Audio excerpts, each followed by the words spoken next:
The message arrived at 6:40, 2 on a Thursday evening. Ava almost deleted it without reading it.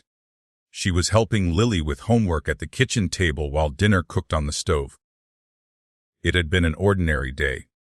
The kind of day Ava appreciated. Nothing dramatic, nothing complicated.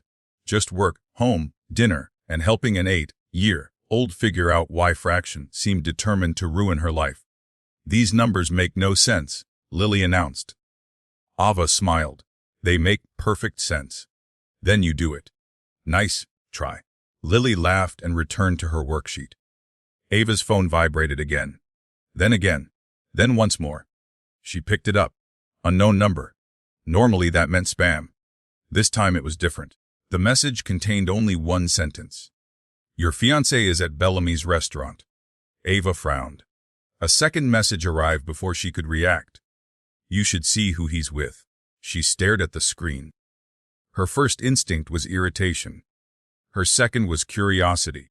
Her third was something she didn't want to admit. Concern. Not because she distrusted Ethan.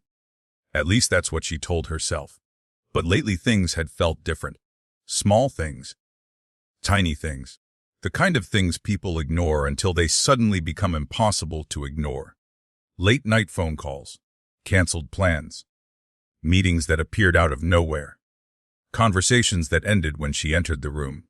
Nothing serious. At least individually. Together, she wasn't sure. Then a photograph arrived. The image was blurry. Taken from across a restaurant.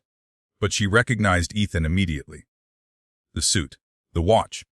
The way he leaned forward whenever he was listening carefully. Someone sat across from him. A woman. The image wasn't clear enough to show her face. Ava zoomed in. Still nothing. Just dark hair. Her stomach tightened. Only slightly. Enough to make her uncomfortable. Not enough to make her panic yet. She locked the phone and placed it face down on the table. Lily looked up. "Everything okay?" "Of course." The answer came too quickly. Children notice things adults miss. Lily studied her for a moment, then nodded. Ava wished she felt as confident as she sounded. For the next 20 minutes she tried focusing on dinner. She couldn't. The message stayed in her head. The photograph stayed in her head. Most of all, the question stayed in her head. Who was Ethan having dinner with?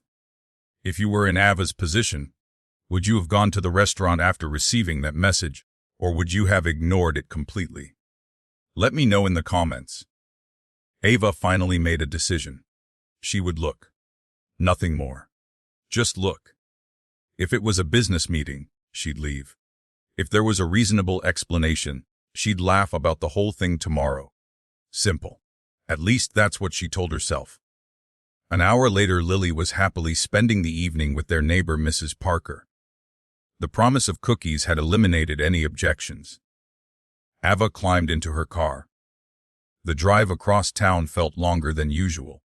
Traffic lights seemed slower. The road seemed more crowded.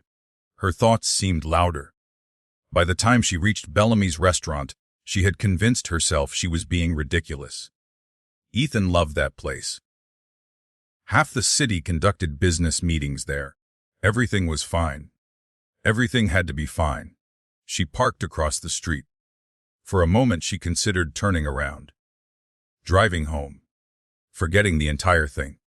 Then she remembered the photograph. And she stepped out of the car. Bellamy's was exactly what she expected. Elegant, expensive, quiet. The kind of place where every table looked important. The hostess greeted her with a smile. Ava returned it automatically. Then she walked deeper into the restaurant. She wasn't looking for Ethan. Not really. She expected to glance around and immediately realize there was nothing wrong. Instead, she saw him within seconds. Near the back, beside a wall of windows overlooking the city. He was smiling, relaxed, comfortable. Ava stopped walking, because she recognized the woman sitting across from him. Sophia, her younger sister. For a moment her brain refused to process what she was seeing. Not because it didn't make sense, because it made too much sense. Suddenly every strange moment from the past few months lined up perfectly. Every canceled plan, every unexplained absence, every awkward conversation, every strange feeling she had ignored. Sophia laughed at something Ethan said. Ethan laughed too. The sound never reached Ava. The restaurant was too quiet, too distant. But she could see it, and somehow that was worse. She stood there for several seconds.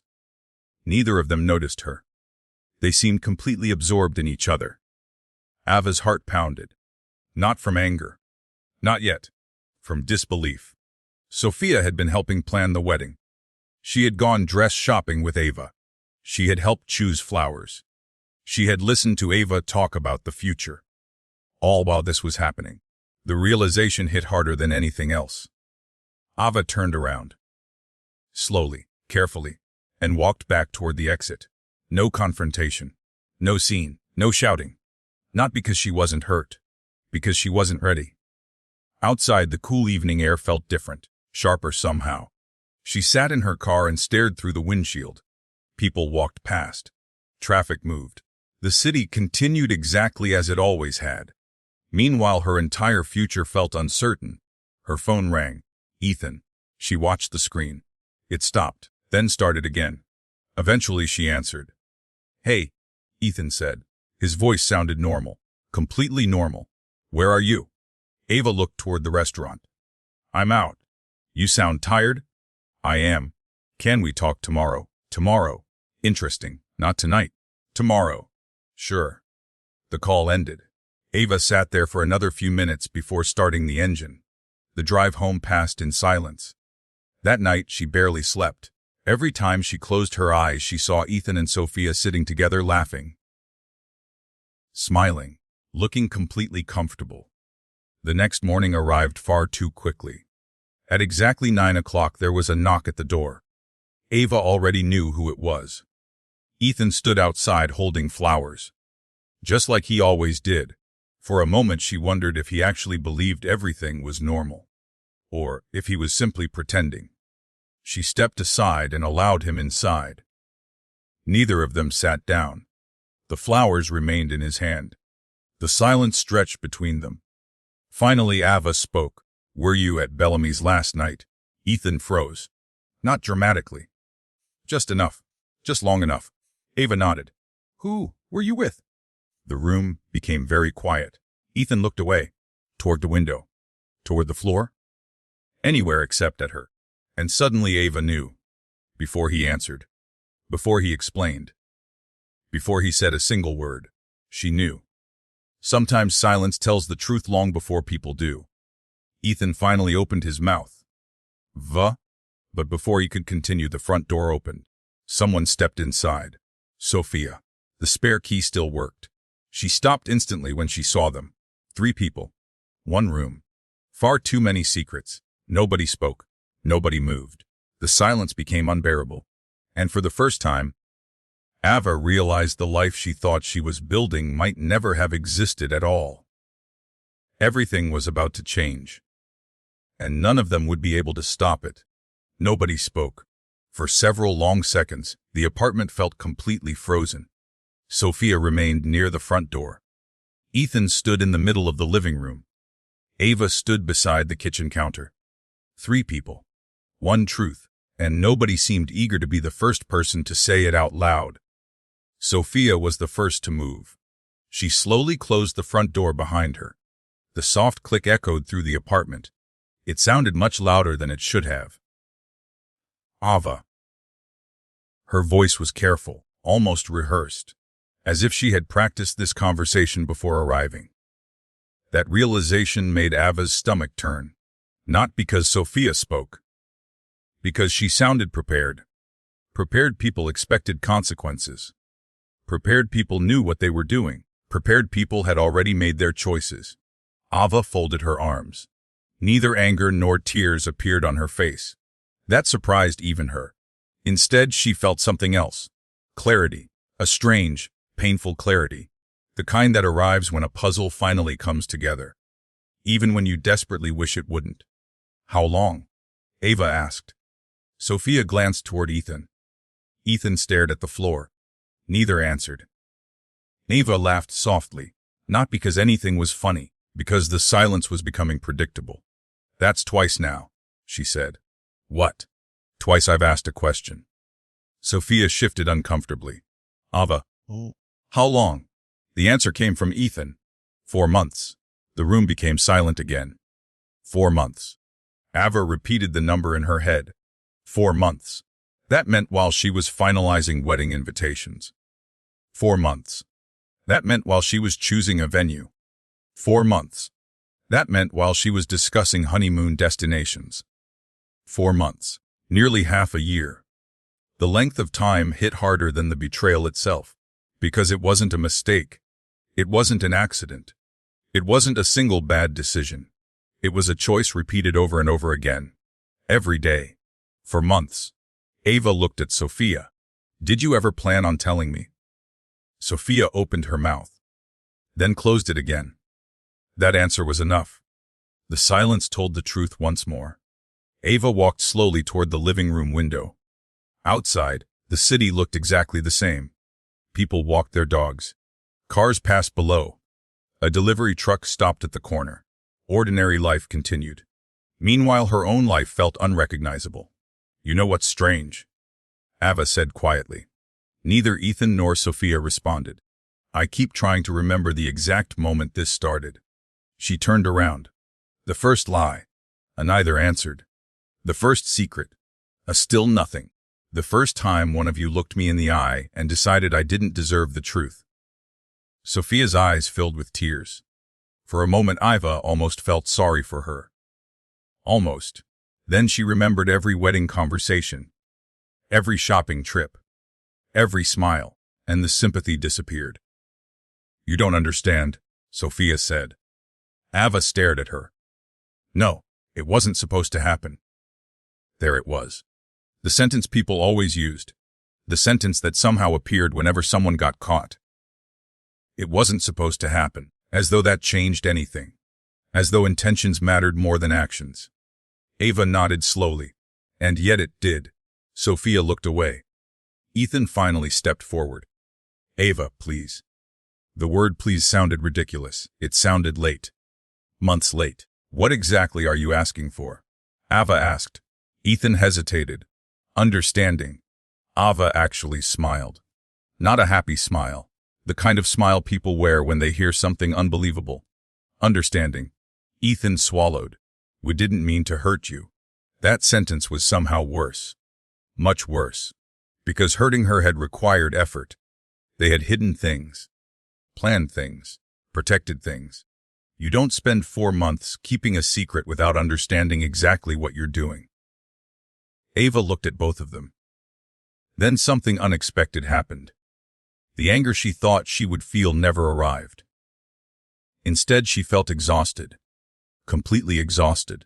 Like someone had suddenly removed all the energy from her body. Maybe that was what betrayal really felt like. Not rage. Not screaming. Just exhaustion. The exhaustion of realizing people aren't who you thought they were. Sophia took a step closer. Ava, you're my sister. The words hung in the air. Then Ava laughed. A real laugh this time. Short, bitter, disbelieving. My sister. Sophia looked hurt. The reaction almost amazed Ava. How could Sophia possibly look hurt? How? After everything? Ava shook her head. No. Sophia frowned. What do you mean no? I mean those words don't mean what they used to. The room fell silent again. Ava walked toward a nearby shelf. There were framed photographs everywhere. Family vacations, birthday parties, holiday dinners, years of memories. She picked up one picture. It showed 2 young girls smiling at the camera. Ava and Sophia. Neither of them older than 10. Best friends. At least that's what she had always believed. She studied the photograph for several seconds, then carefully placed it back down. Do you remember this trip? Ava asked. Sophia nodded. Of course. We shared a room. Another nod. We promised we'd always protect each other. Sophia looked down. Ava wasn't surprised. Some memories become difficult to look at, especially when you've broken them. Ethan shifted uncomfortably. For the first time, he seemed to realize this wasn't really about him. Not entirely. This was about two sisters. Two people who had shared a lifetime together, and one of them had chosen to destroy that trust. Ava. Sophia's voice cracked. We never wanted it to happen like this. Again. That sentence. As though the method mattered. Ava shook her head. You keep talking about how it happened. Neither responded, but nobody seems interested in why. Sophia looked confused. What do you mean? Ava looked directly at her. Why him? The question surprised everyone, even Ethan. Sophia hesitated. For a brief moment something crossed her face. Something Ava couldn't quite identify. Then it disappeared. It just happened. Ava immediately knew that wasn't the truth. Not the whole truth. Maybe not even part of it. Because people who tell the truth don't struggle that hard to find it. The answer bothered her. Not because she wanted Ethan back. At that moment she wasn't even sure she recognized him anymore. No.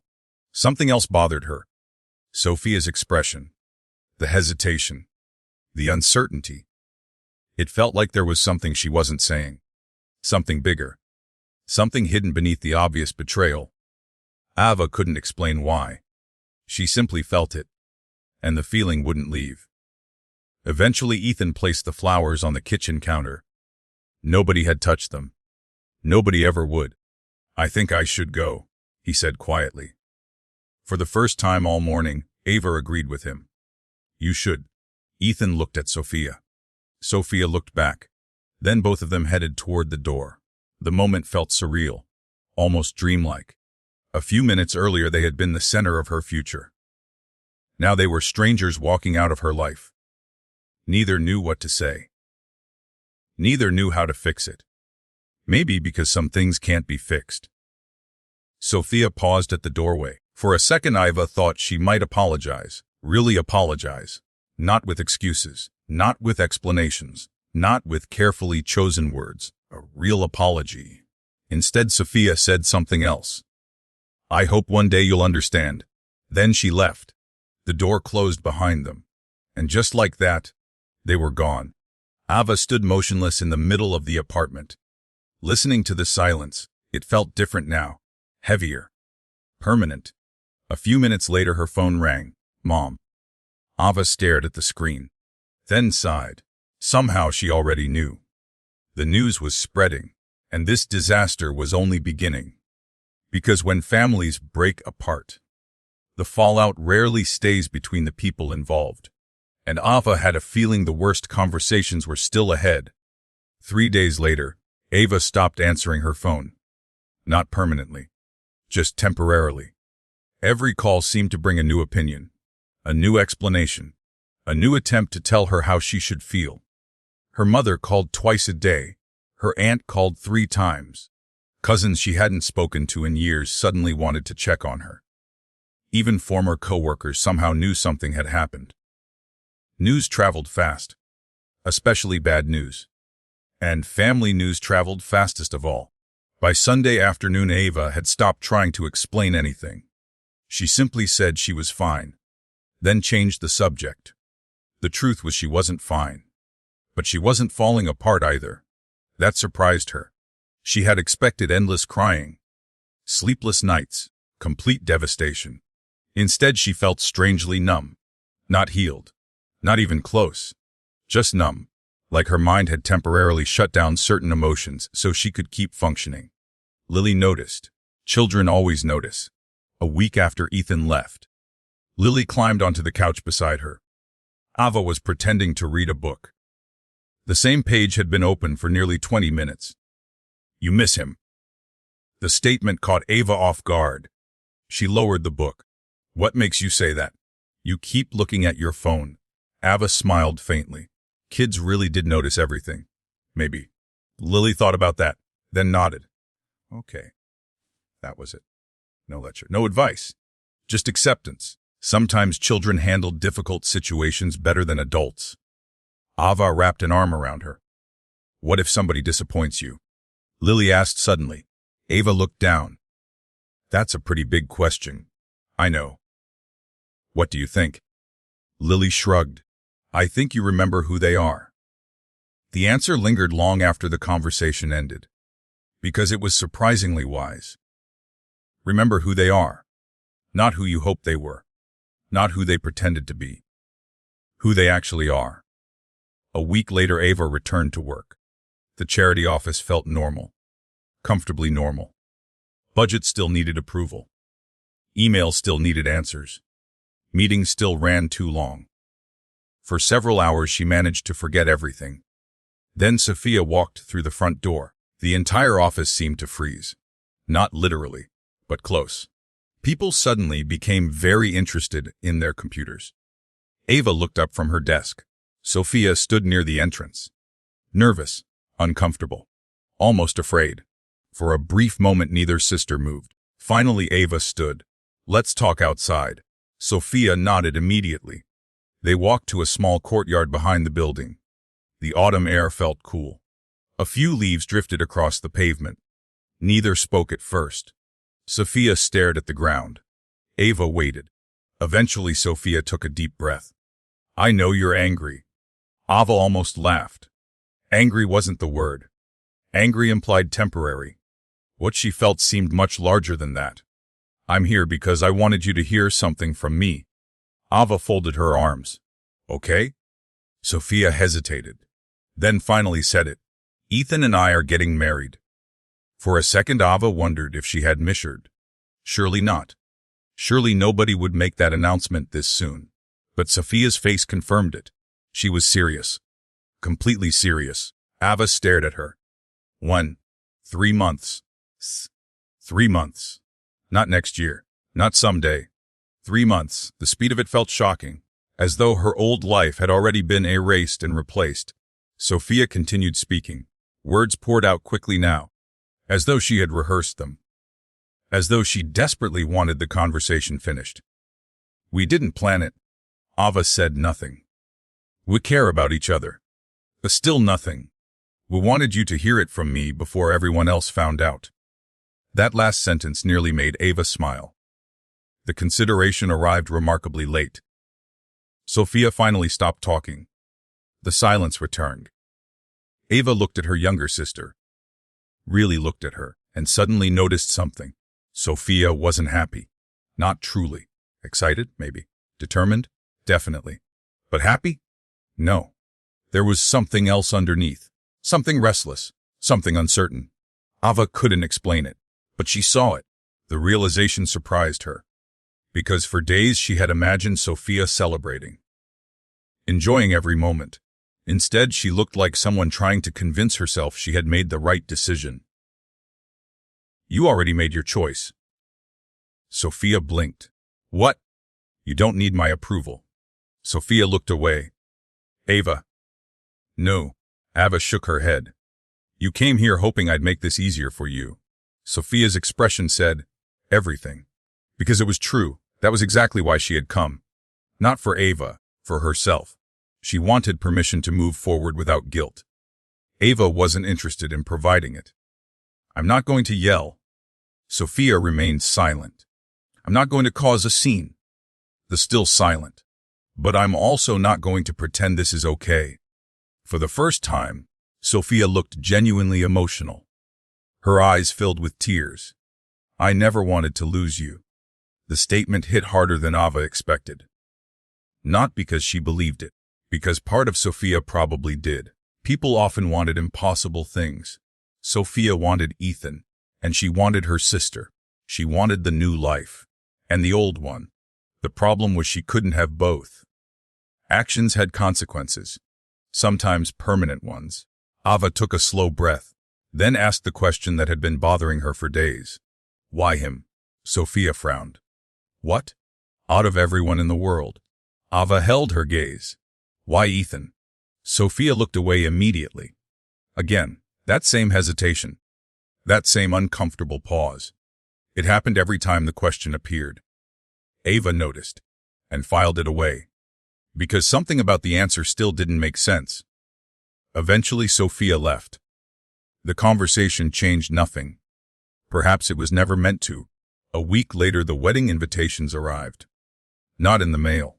Through social media, photographs, announcements, smiling engagement pictures, professional videos. Everything happened so fast it felt unreal. Friends began choosing sides. Some supported Sophia. Some supported Ava. Most avoided saying anything at all. The entire situation became exhausting. One evening, Ava sat at her kitchen table, scrolling through comments she shouldn't have been reading. People loved offering opinions, especially when the situation didn't belong to them. Lily walked into the room carrying a drawing. "Look." Ava smiled. The drawing showed 3 stick figures. One was clearly Lily. One was Ava. The third appeared to be a cat. "We don't have a cat." "We should." Ava laughed. It was the first genuine laugh she'd had all day. "Maybe someday." Lily nodded, then pointed to the drawing. "This one's you." Ava examined the picture. The stick figure had a giant smile. "That's me?" "Yep. I look happy. You will be." Children. Sometimes they made simple statements that felt surprisingly important. You will be. Not maybe. Not hopefully. Will be. That night after Lily went to bed, Ava sat alone on the balcony. The city stretched endlessly beyond her building. Thousands of lights. Thousands of lives. Thousands of stories. For the first time in weeks, she found herself thinking about the future instead of the past. Not Ethan. Not Sophia. Not the wedding. The future. A small shift, but an important one, because whether she realized it or not, the worst part of her story wasn't beginning, it was ending, and somewhere ahead, a completely different future was already moving toward her. A future she couldn't possibly imagine. A future connected to a man she had never truly met. A future connected to a name that would soon change everything. Victor Harrington. The wedding invitation arrived on a Monday morning. Ava found it sitting in her mailbox when she returned from work. Elegant cream-colored paper. Gold lettering. Heavy enough to feel expensive. For several seconds she simply stared at it. Not because she was surprised. She had known it was coming. Everyone knew it was coming. The wedding had become impossible to avoid. Friends talked about it. Family talked about it. Social media seemed determined to talk about it. Still, holding the invitation felt different. Real. Permanent. Ava carried it upstairs and placed it on the kitchen counter. She didn't open it immediately. Instead, she made dinner. Helped Lily with homework. Cleaned the dishes. Anything to avoid looking at the envelope. Eventually, Lily noticed it. "What's that?" "A wedding invitation." Lily climbed onto a chair. "Whose wedding?" Ava considered the question, then answered honestly. "People I used to know." Lily accepted the answer immediately. Children often accepted things adults spent hours overthinking. "Are you going?" Ava looked at the envelope, then looked away. "I don't know." But deep down she already knew. She was going.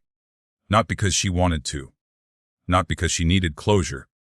Because if she didn't go, people would talk about it forever.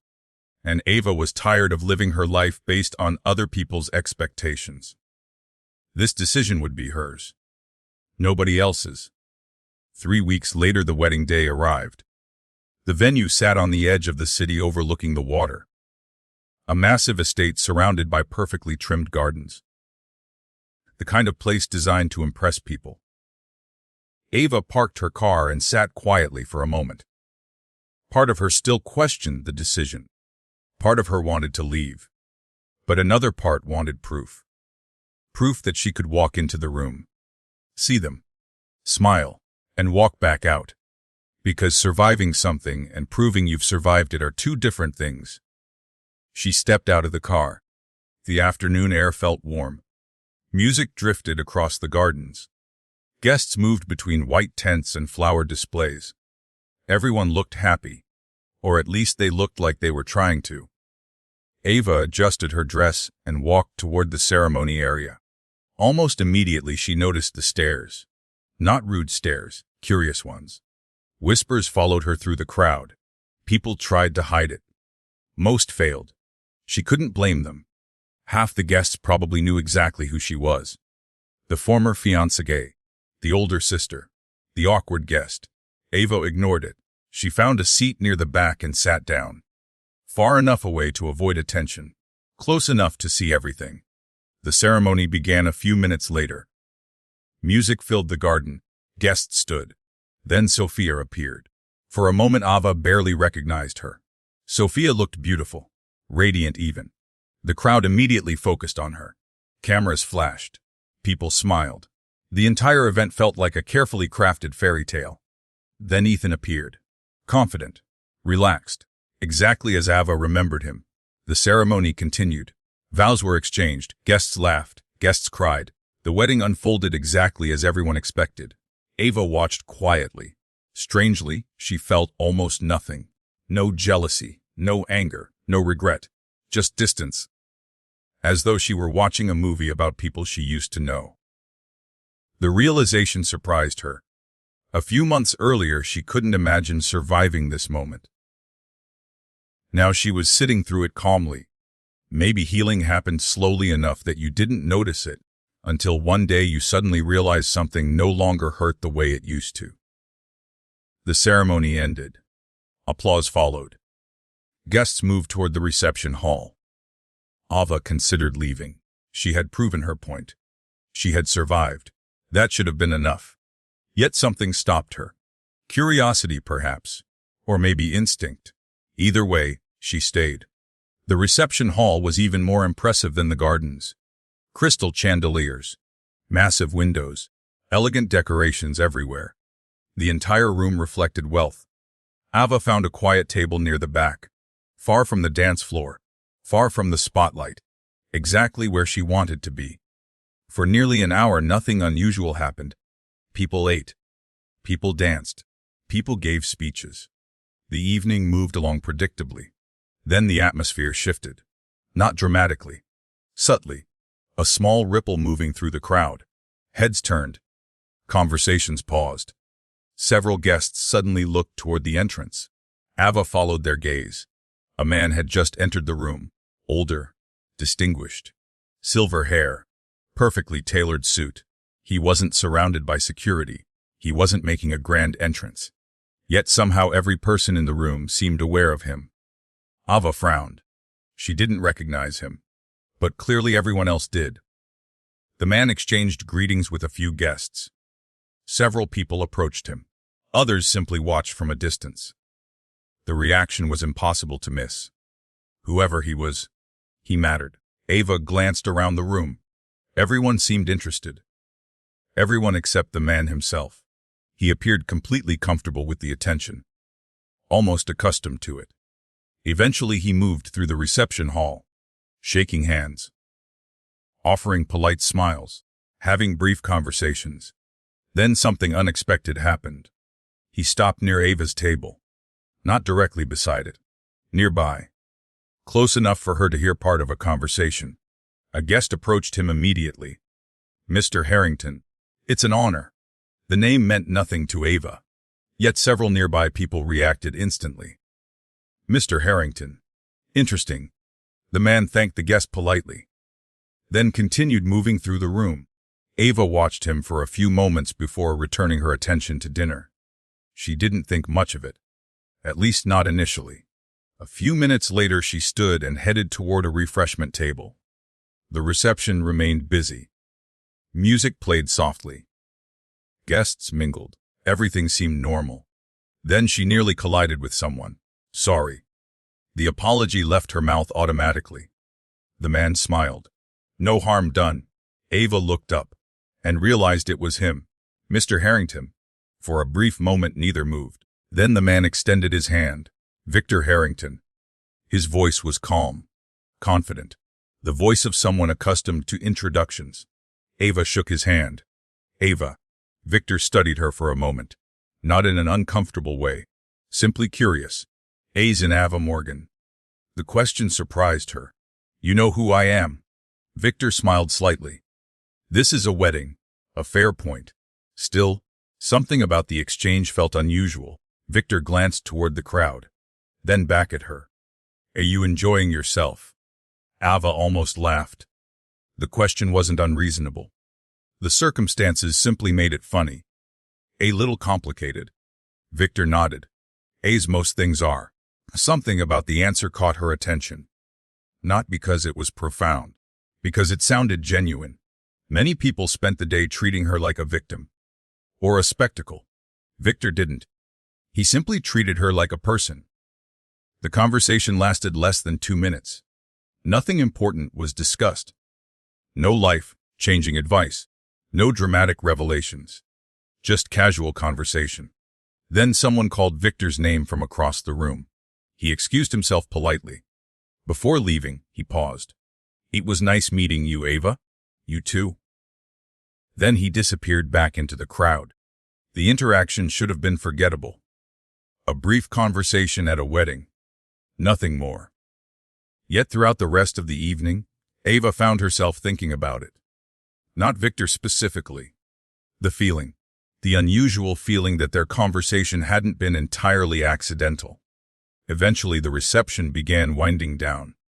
Guests departed. The music softened. The evening came to an end. Ava left without speaking to Ethan. Without speaking to Sophia. There seemed little point. Some conversations belonged in the past. Driving home, she reflected on the day. She had expected pain. Instead, she felt something unexpected. Relief. Relief that she had come. Relief that she had survived it. Relief that life was moving forward. When she arrived home, Lily was already asleep. The apartment was quiet, peaceful. Ava stood for a moment beside the living room window, looking out across the city. She didn't know it yet, but the stranger she had met for 2 minutes at a wedding reception would soon become one of the most important people in her life. And the simple introduction they shared that evening, would eventually lead to a secret that had been hidden for decades. For nearly 2 weeks after the wedding, Ava didn't think much about Victor Harrington. At least not intentionally. Life had a way of demanding attention. There were bills to pay, projects to finish, meetings to attend. Lily's school fundraiser needed volunteers. The charity office was preparing for its annual community outreach program. There simply wasn't much room left in her schedule to think about a brief conversation with a stranger. And yet, every now and then she found herself remembering it, not because Victor had said anything extraordinary. Actually, it was the opposite. Their conversation had been refreshingly normal. No awkward sympathy, no hidden curiosity, no subtle questions about Ethan or Sophia. Just a conversation. Simple, respectful, normal. Something she hadn't experienced much lately. By the following Monday, the wedding had already started fading into the background. Not disappearing, just losing its ability to dominate every thought. That felt like progress. Small progress, but progress nonetheless. Ava was reviewing grant applications when her office phone rang. She answered without looking up. Community Outreach Foundation. Good morning. Is this Ava Morgan? The voice was professional, female, unfamiliar. Yes. Please hold for a moment. Ava frowned. Before she could ask why, the line went quiet. Several seconds passed. Then another voice appeared. This one she recognized immediately. Good morning, Ava. Victor Harrington. She sat up straighter. Not because she was intimidated. Because she was surprised, very surprised. Mr. Harrington. Victor is fine.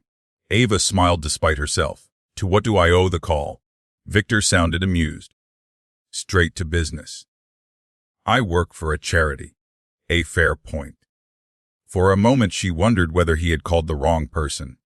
The idea seemed ridiculous.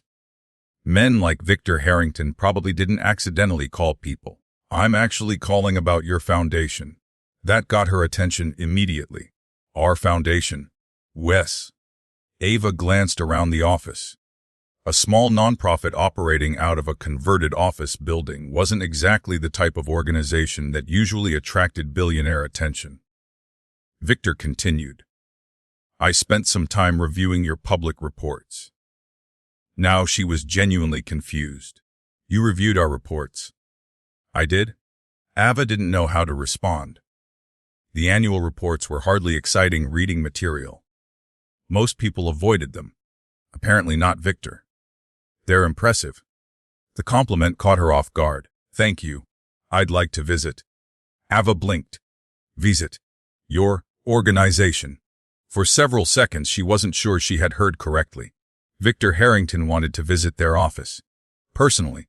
Is there a problem? Victor asked. No. Ava laughed softly. Just unexpected. I seem to be causing that reaction quite often lately. She smiled. The conversation lasted only a few more minutes. A visit was scheduled for Thursday morning. After hanging up, Ava sat quietly for several seconds. Across the room, her coworker Melissa noticed. Everything okay? Ava looked up. You know Victor Harrington. Melissa nearly dropped her coffee. The Victor Harrington. Apparently. What happened? What happened? Melissa stared. You mean called? Ava nodded. The entire office knew the name. Everyone did. Victor Harrington owned real estate developments across multiple states. His companies employed thousands of people. His charitable foundation funded major projects nationwide. He wasn't just wealthy. He was influential. The kind of person whose decisions affected entire communities. And for some reason he had just called their tiny nonprofit organization. By lunchtime the entire office had heard the story. By the end of the day people were cleaning things that didn't need cleaning. Thursday arrived quickly. Everyone acted normal, or at least attempted to. The attempt failed spectacularly. Fresh flowers appeared in the reception area. The conference room was spotless. Somebody even replaced a coffee machine that had been broken for months. At exactly 10 o'clock Victor arrived. No entourage, no assistants, no photographers, just Victor. The simplicity surprised Ava. Most powerful people seemed determined to remind everyone how important they were. Victor didn't. He greeted the receptionist, shook hands with staff members, thanked people for their time. The behavior felt genuine, not rehearsed. Not performative. Genuine. For nearly 2 hours Victor toured the facility. He asked questions. Lots of questions. Not surface-level questions either. Specific questions. Detailed questions. Questions that suggested he had actually done his homework. By the end of the visit he knew more about their organization than some board members. Ava found that impressive. Victor found something else impressive. The staff. The volunteers, the programs, the results. When the tour ended, they sat together in a small conference room. Sunlight streamed through the windows. The building felt unusually quiet. Victor studied several documents, then looked up. You've accomplished a lot. Ava shrugged. We try. That's an understatement. She laughed. You're very generous. No. Victor shook his head. I'm being honest. The conversation shifted toward future projects, community housing, educational programs, support services. Ideas flowed naturally. At some point Ava stopped thinking of Victor as a billionaire. He simply became another person discussing solutions. That surprised her. Very few people had that effect. Eventually Victor closed the final folder. I'd like to help. Ava frowned. Help? Financially. For a moment she thought she misunderstood. Then reality caught up. Victor wasn't talking about a small donation. People like Victor didn't think in small donations.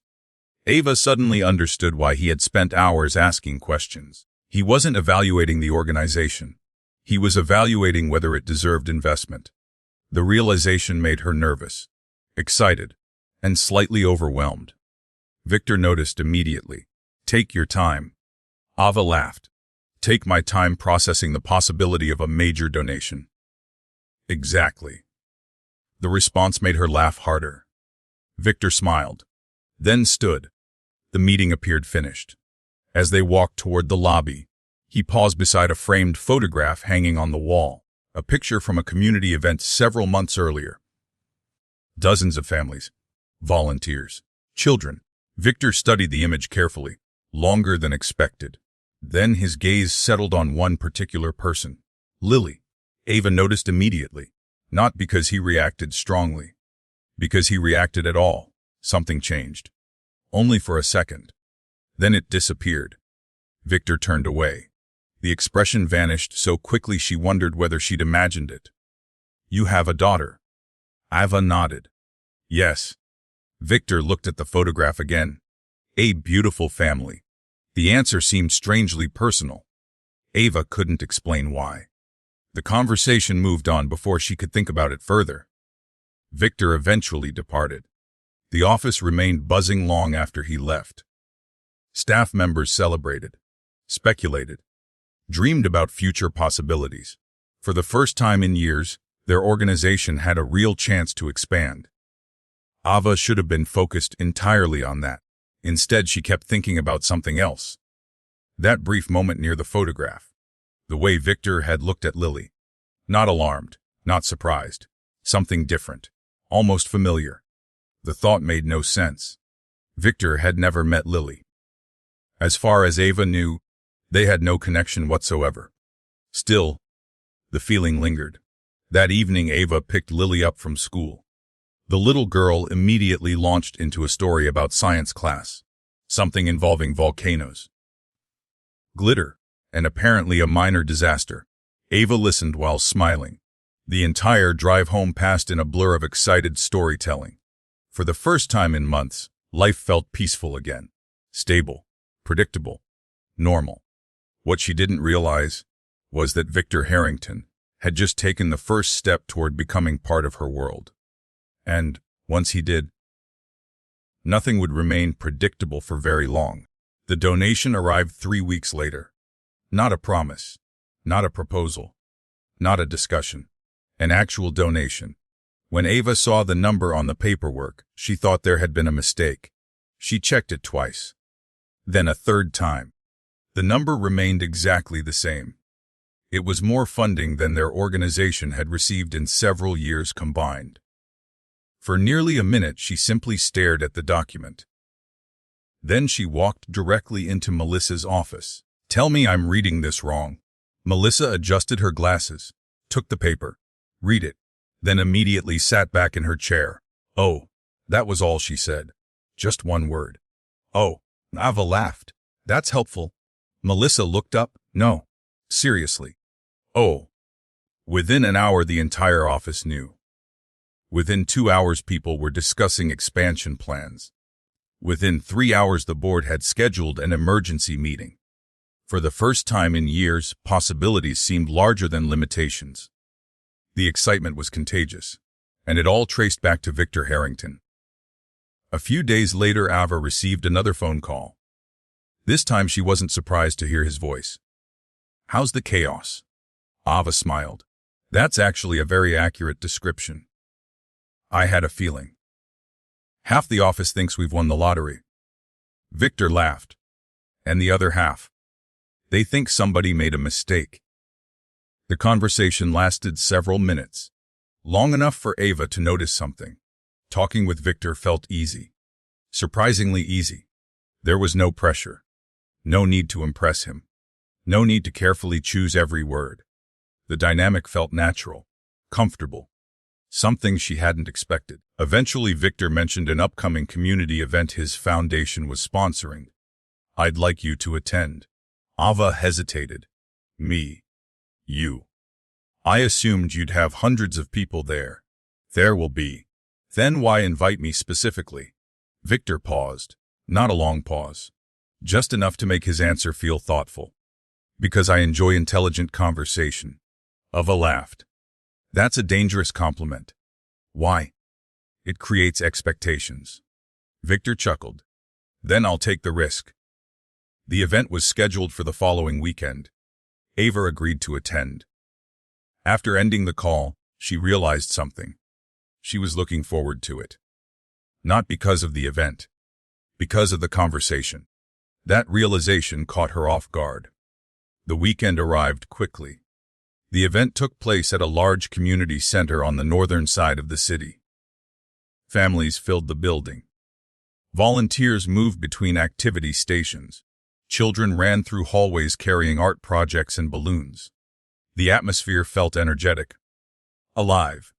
Exactly the kind of event Ava loved. She arrived shortly after noon. Victor was already there. Unlike most people in his position, he wasn't standing on a stage. He wasn't delivering speeches. He wasn't surrounded by cameras. Instead, he was helping move folding tables. Ava stopped walking. Victor noticed. A smile appeared immediately. "What?"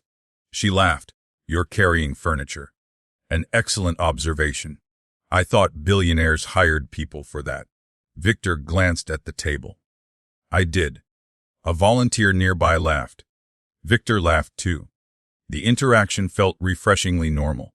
For the next several hours they moved throughout the event, meeting families, speaking with volunteers, discussing community programs. At one point Ava found herself watching Victor interact with people. Not donors, not executives, ordinary people. And something became obvious. They genuinely liked him. Not because of his money, because of how he treated them. He remembered names, asked questions, listened carefully. Small things, yet somehow they mattered. As the afternoon continued, Ava's phone vibrated. A text message. "Mrs. Parker. Lily wants to know if she can come to the event." Ava smiled immediately. She responded, "Of course." An hour later Lily arrived. The moment she entered the building, her energy level doubled, maybe tripled. She ran toward Ava carrying a half-finished drawing. "Look." Ava examined the picture. It appeared to involve a dragon, a castle, and possibly a sandwich. The details were unclear. "It's beautiful. It breathes fire." "Of course it does." Lily nodded seriously. "That's important." Victor happened to be standing nearby. He looked at the drawing, then at Lily, then back at the drawing. A very impressive dragon. Lily immediately approved of him. Ava could tell. Children made surprisingly fast decisions about people. Lily held up the paper. "Do you want to see the other side?" "I'd be honored." The answer made Lily smile. For the next few minutes they discussed dragons, and castles, and various topics that made absolutely no sense to Ava. Victor appeared completely invested, as though the conversation were critically important. The interaction lasted only a short time. Yet Ava noticed something. Victor seemed different around Lily. Softer somehow. More relaxed. The same thing had happened when he looked at that photograph in the office. Again, the observation made little sense. Still, there it was. As the event continued, Lily eventually wandered off toward a supervised activity area. Victor watched her go, then smiled. "She's remarkable." Ava's expression softened. "I think so. You should." The answer felt simple, yet something about it lingered. For the rest of the afternoon, Ava found herself noticing small details. The way Victor asked about Lily. The way he listened whenever Ava mentioned her. The way his attention sharpened during those conversations. None of it seemed inappropriate, just unusual. By evening, the event finally ended. Volunteers began cleaning up. Families headed home. The building slowly emptied. Ava and Victor found themselves standing near the entrance watching the last guests leave. The sunset painted the sky orange and gold. For a moment, neither spoke. Then Victor asked a question. "How long have you been raising Lily?" The wording caught Ava's attention. Not because of the question. Because of how carefully he asked it. "Since she was 3. Victor nodded slowly. "A wonderful age." Ava smiled. "Most days. Only most. Ask me again after parent-teacher conferences." Victor laughed. The sound echoed through the nearly empty building. Then silence returned. Comfortable silence. The kind that didn't require filling. Eventually Victor spoke again. "She's fortunate." Ava looked at him. "What do you mean?" Victor seemed to consider the answer carefully. To have someone who chose her. The statement surprised her. People usually talked about adoption differently. They talked about responsibility, or generosity, or sacrifice. Victor talked about choice. A subtle difference, but an important one. Ava didn't know why. Yet the words stayed with her long after the conversation ended. To have someone who chose her. Eventually they said goodbye. Ava drove home with Lily asleep in the back seat. Streetlights passed overhead. The city moved quietly around them. For the first time in a long while, Ava felt hopeful. Not because everything was perfect. Because life finally seemed to be moving forward. What she didn't know was that Victor was sitting alone in his study that same evening, looking at an old photograph. The same photograph he had looked at hundreds of times over the years.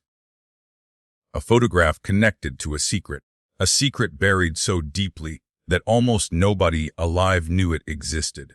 And for the first time in decades, Victor was beginning to wonder if the truth would eventually find its way to the surface.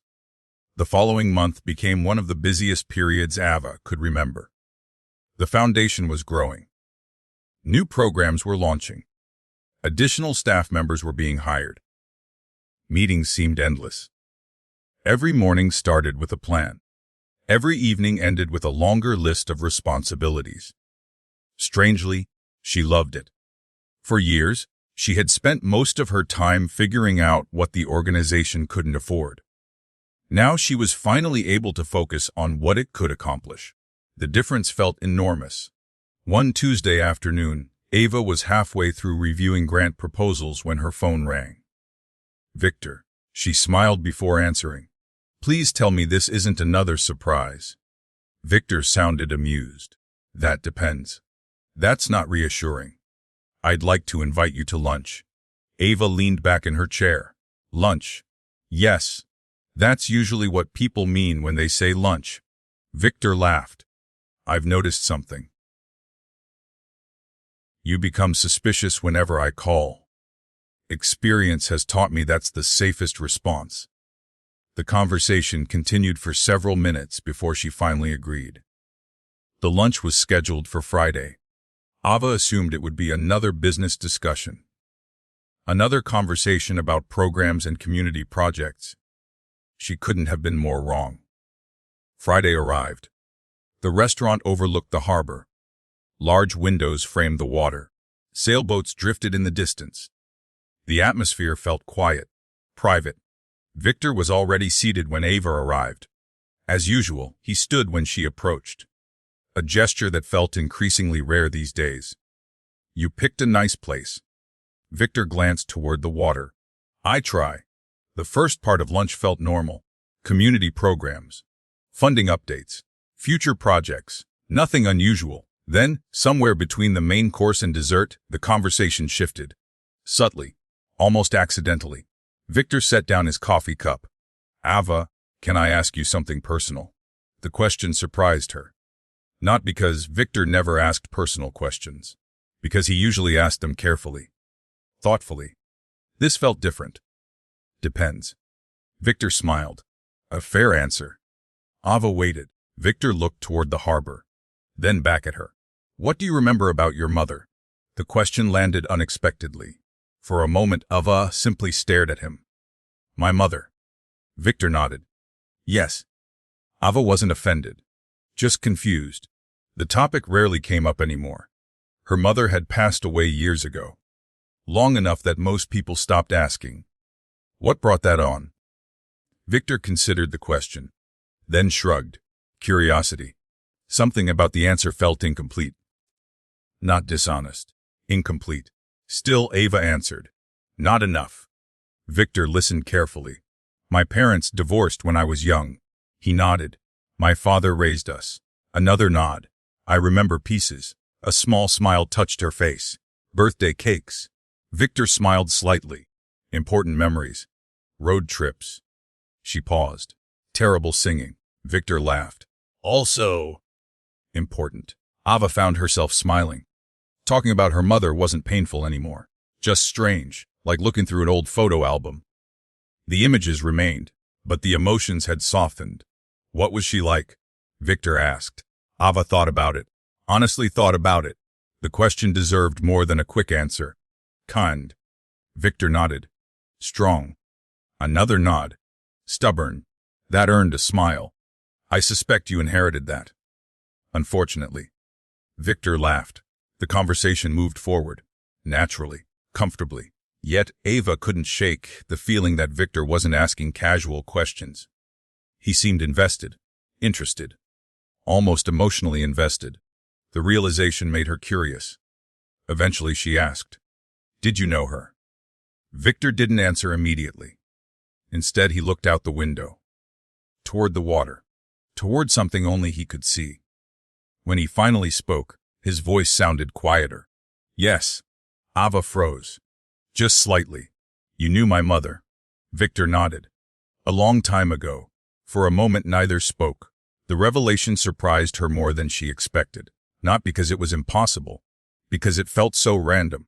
The world suddenly seemed much smaller. "How?" Victor smiled faintly. "The same way most people meet." That answer was technically correct and completely useless. Ava laughed. "You realize that explains nothing." "Fair point." Victor leaned back. His expression softened. "We were friends." The answer seemed simple. Yet something about the way he said it suggested there was more. Much more. Ava waited. Victor remained silent. Interesting. Very interesting. Because for the first time since meeting him, Victor Harrington looked uncomfortable.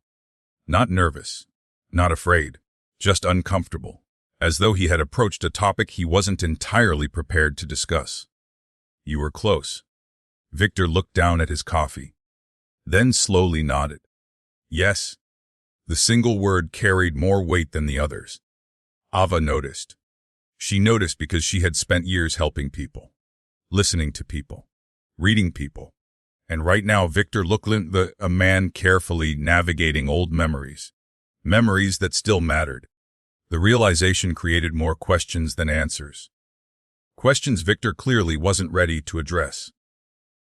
The lunch continued. The conversation shifted. Yet the topic never completely disappeared. It lingered quietly beneath everything else. Later that afternoon, Victor offered to show Ava something. "It's nearby." She hesitated. "That sounds mysterious." "Only slightly." "That's exactly what a mysterious person would say." Victor laughed. Eventually curiosity won. 20 minutes later they arrived at a private estate on the edge of the city. The property was beautiful. Large trees, rolling gardens, stone pathways. Everything felt peaceful, timeless. Victor led her inside. The house somehow managed to feel grand and welcoming at the same time. A difficult balance. Yet it worked. They eventually entered a study. Bookshelves covered the walls. Photographs sat on various tables. Awards and mementos filled display cabinets. The room felt lived in, personal. Victor walked toward a cabinet, then opened a drawer. For several moments he searched quietly. Finally he removed something, a photograph. He handed it to Ava. Her eyes widened immediately. She recognized her mother. Young, smiling, standing outdoors. The photograph appeared decades old. Ava looked up, then back down, then up again. "What is this?" Victor smiled softly. "A memory." Ava studied the image.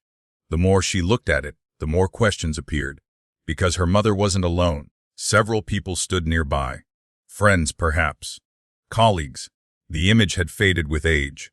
Faces blurred slightly, details softened by time. Still, something about the photograph felt important, significant, almost like a missing puzzle piece. "She looks happy." Victor's expression changed. Only slightly. Yet Ava noticed. She was. The answer sounded genuine, deeply genuine. For a brief moment the room became quiet. Ava looked at the photograph again, then carefully handed it back. "Thank you." Victor nodded. No further explanation followed. No dramatic revelation. No hidden confession. Just a photograph. And yet, the image stayed in Ava's mind during the entire drive home. That evening Lily was busy building a blanket fort in the living room. A serious architectural project apparently. Ava helped for a while, then sat nearby watching. Children had a remarkable ability to focus entirely on the present. No regrets. No worries. Just the moment. Sometimes Ava envied that. Much later, after Lily had fallen asleep, Ava found herself thinking about Victor again. About the photograph. About her mother. about the strange sadness she had briefly seen in his eyes. The more she thought about it, the less convinced she became that Victor had told her the whole story.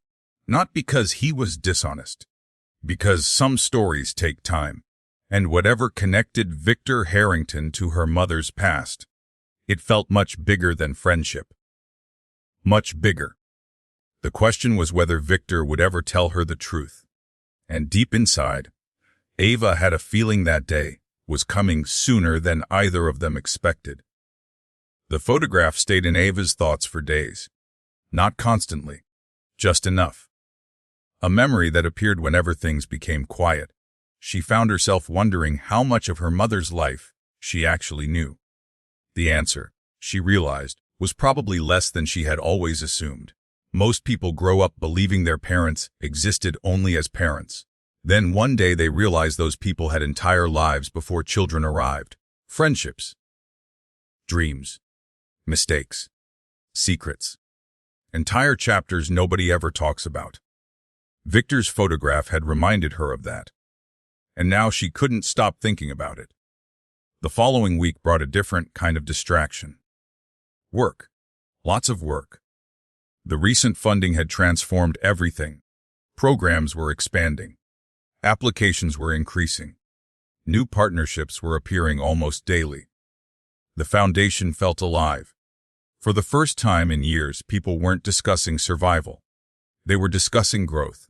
That difference changed the atmosphere completely. On Wednesday morning, Ava arrived at the office to find Melissa waiting beside her desk. The expression on her face immediately raised concern. What happened? Melissa handed over a folder. Ava frowned. That doesn't answer my question. Open it. Ava sat down and examined the documents. The first page carried a familiar name. Harrington Community Foundation. She blinked, then continued reading. By the second page, her confusion had doubled. By the third page, it had tripled. Finally, she looked up. What is this? Melissa smiled. A job offer. Ava laughed. No. Melissa pointed toward the folder. Actually, yes. Ava looked down again. The offer was real, very real. A senior leadership position. Better resources. More influence. More responsibility. More opportunities to help people. The salary alone was significantly larger than anything she had ever earned. For several moments, she simply stared at the paperwork. Then one question appeared immediately. When did this happen? Melissa crossed her arms. Apparently this morning. Ava leaned back in her chair. This can't be real. It is. No. She pointed at the numbers. I mean this part. Melissa laughed. That was my reaction too. The rest of the day became a blur. Meetings continued. Emails arrived. Phones rang. Yet Ava's attention kept returning to the folder. A job offer. From Victor's foundation. The idea felt surreal. By evening, she still hadn't made a decision. Partly because she didn't know what the right answer was. And partly because accepting would change everything. The next morning, Victor called. Ava answered immediately. You knew. Victor sounded amused. About what? The job offer. You knew. Possibly. Ava shook her head even though he couldn't see it. You are impossible. I've been told that before. The conversation drifted naturally into discussion about the position. Victor explained the role, the responsibilities, the projects, the long-term goals. The more he described it, the harder it became to find reasons to refuse. Eventually, Ava asked the obvious question. Why me? Victor answered without hesitation. Because you're qualified. The response sounded genuine. Still, she wasn't entirely convinced. There must be other candidates. There are. Ava waited. Victor continued. You're the best one. The answer left little room for argument, and somehow that made arguing even more difficult. 3 days later, Ava accepted. The decision terrified her, excited her, overwhelmed her, sometimes all at once. Her first day arrived sooner than expected. The Harrington Foundation occupied the top floors of a modern glass tower downtown. The building itself seemed to touch the clouds. Ava stood outside for several seconds before entering. People hurried in and out carrying coffee and briefcases. Everything moved quickly, efficiently, professionally. A different world from the small nonprofit office she had spent years calling home. The lobby alone was larger than her former workplace. Ava immediately felt out of place. That feeling lasted approximately 5 minutes. Then she met her new team. The nervousness began fading. By lunchtime, she was discussing projects. By afternoon, she was reviewing budgets. By evening, she was planning initiatives. Work had a way of eliminating self-doubt, especially when the work mattered. Over the next few weeks, Ava settled into her new role. The adjustment happened faster than expected. People respected her, listened to her, valued her ideas. The experience felt strangely unfamiliar. One afternoon, she stood in a conference room overlooking the city. Several executives sat around the table. A major housing initiative was being discussed. The conversation had stalled. Everyone seemed stuck. Ava finally offered a suggestion. The room became quiet. Several people exchanged looks. Then the discussion restarted. Only now everyone was building around her idea. 30 minutes later, the project moved forward. After the meeting ended, Victor caught up with her in the hallway. "You handled that well." Ava smiled. "Nobody threw anything. A successful day then." She laughed. The praise felt nice, not because it came from Victor, because it felt earned. As the weeks passed, another unexpected change occurred. For the first time since Ethan and Sophia, people stopped looking at Ava with sympathy. She wasn't the woman whose engagement collapsed. She wasn't the sister who got betrayed. She wasn't the subject of family gossip. She was simply Ava, professional, capable, successful. The shift felt liberating. One evening, she attended a fundraising event representing the foundation.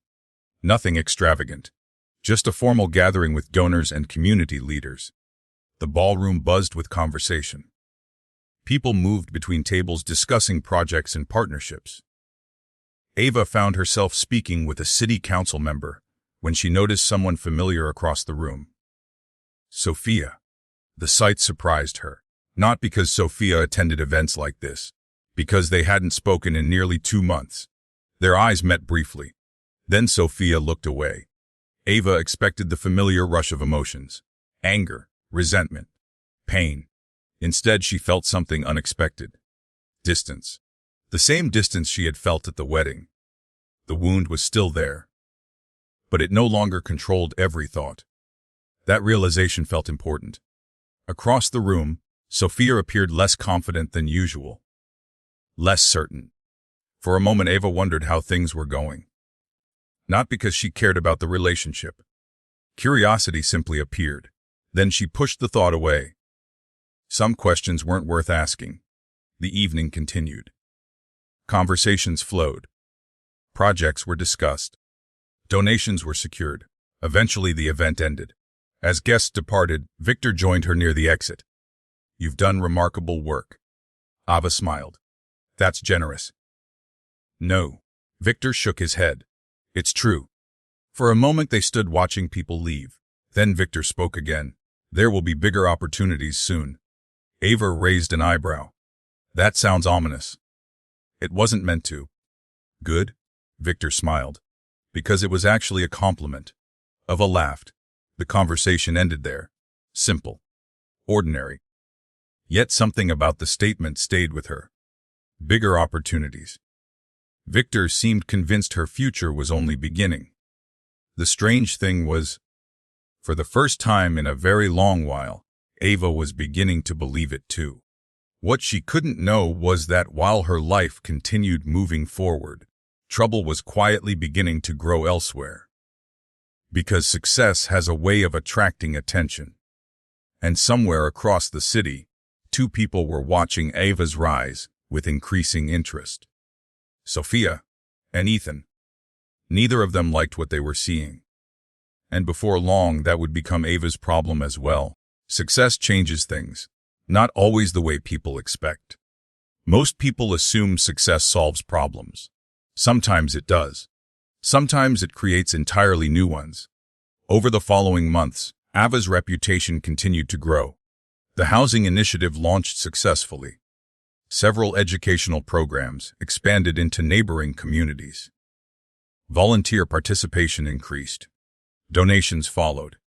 The foundation was receiving attention from local media, community leaders, and non-profit organizations across the state. Ava never chased recognition. She simply focused on the work. Ironically, that seemed to attract even more attention. One Friday morning, she arrived at the office and found a newspaper sitting on her desk. A photograph of her occupied nearly half the page. The accompanying article highlighted several successful projects launched during the previous quarter. Melissa appeared moments later carrying coffee. "Congratulations, celebrity." Ava groaned. "Please don't start." "Oh, I'm absolutely starting." Ava shook her head. "I hate interviews." "You hide it well." Melissa sat down across from her desk. The conversation eventually shifted toward upcoming projects. Yet throughout the day, Ava kept noticing the newspaper. Not because she enjoyed seeing herself in print, because the attention felt unfamiliar, a little uncomfortable. She preferred helping people. Recognition was simply a side effect. That evening she stopped at a grocery store before heading home. As she pushed a shopping cart through the produce section, someone called her name. "Ava." She turned. A former family friend stood several feet away. Mrs. Carter. Someone she hadn't seen in years. The older woman smiled warmly. "I saw your interview." Ava immediately knew which interview. The foundation had apparently become impossible to avoid. "Thank you." Mrs. Carter studied her for a moment, then nodded. "Your mother would have been proud." The statement caught Ava off guard. Not because it was unusual, because people rarely mentioned her mother anymore. For a brief moment, she didn't know how to respond. Finally, she smiled. "I hope so." The conversation lasted only a few minutes. Yet the words stayed with her throughout the evening. Your mother would have been proud. It was a simple statement. Still, it meant more than Mrs. Carter probably realized. The following week brought another surprise. Victor invited Ava to attend a private donor meeting. Normally, she would have sent someone else. This time, Victor insisted. "You belong in the room." The statement sounded simple. Yet it carried weight, because for most of her life Ava had doubted whether she belonged in rooms like that. Rooms filled with executives, investors, political leaders, people with influence. Victor never seemed to share those doubts.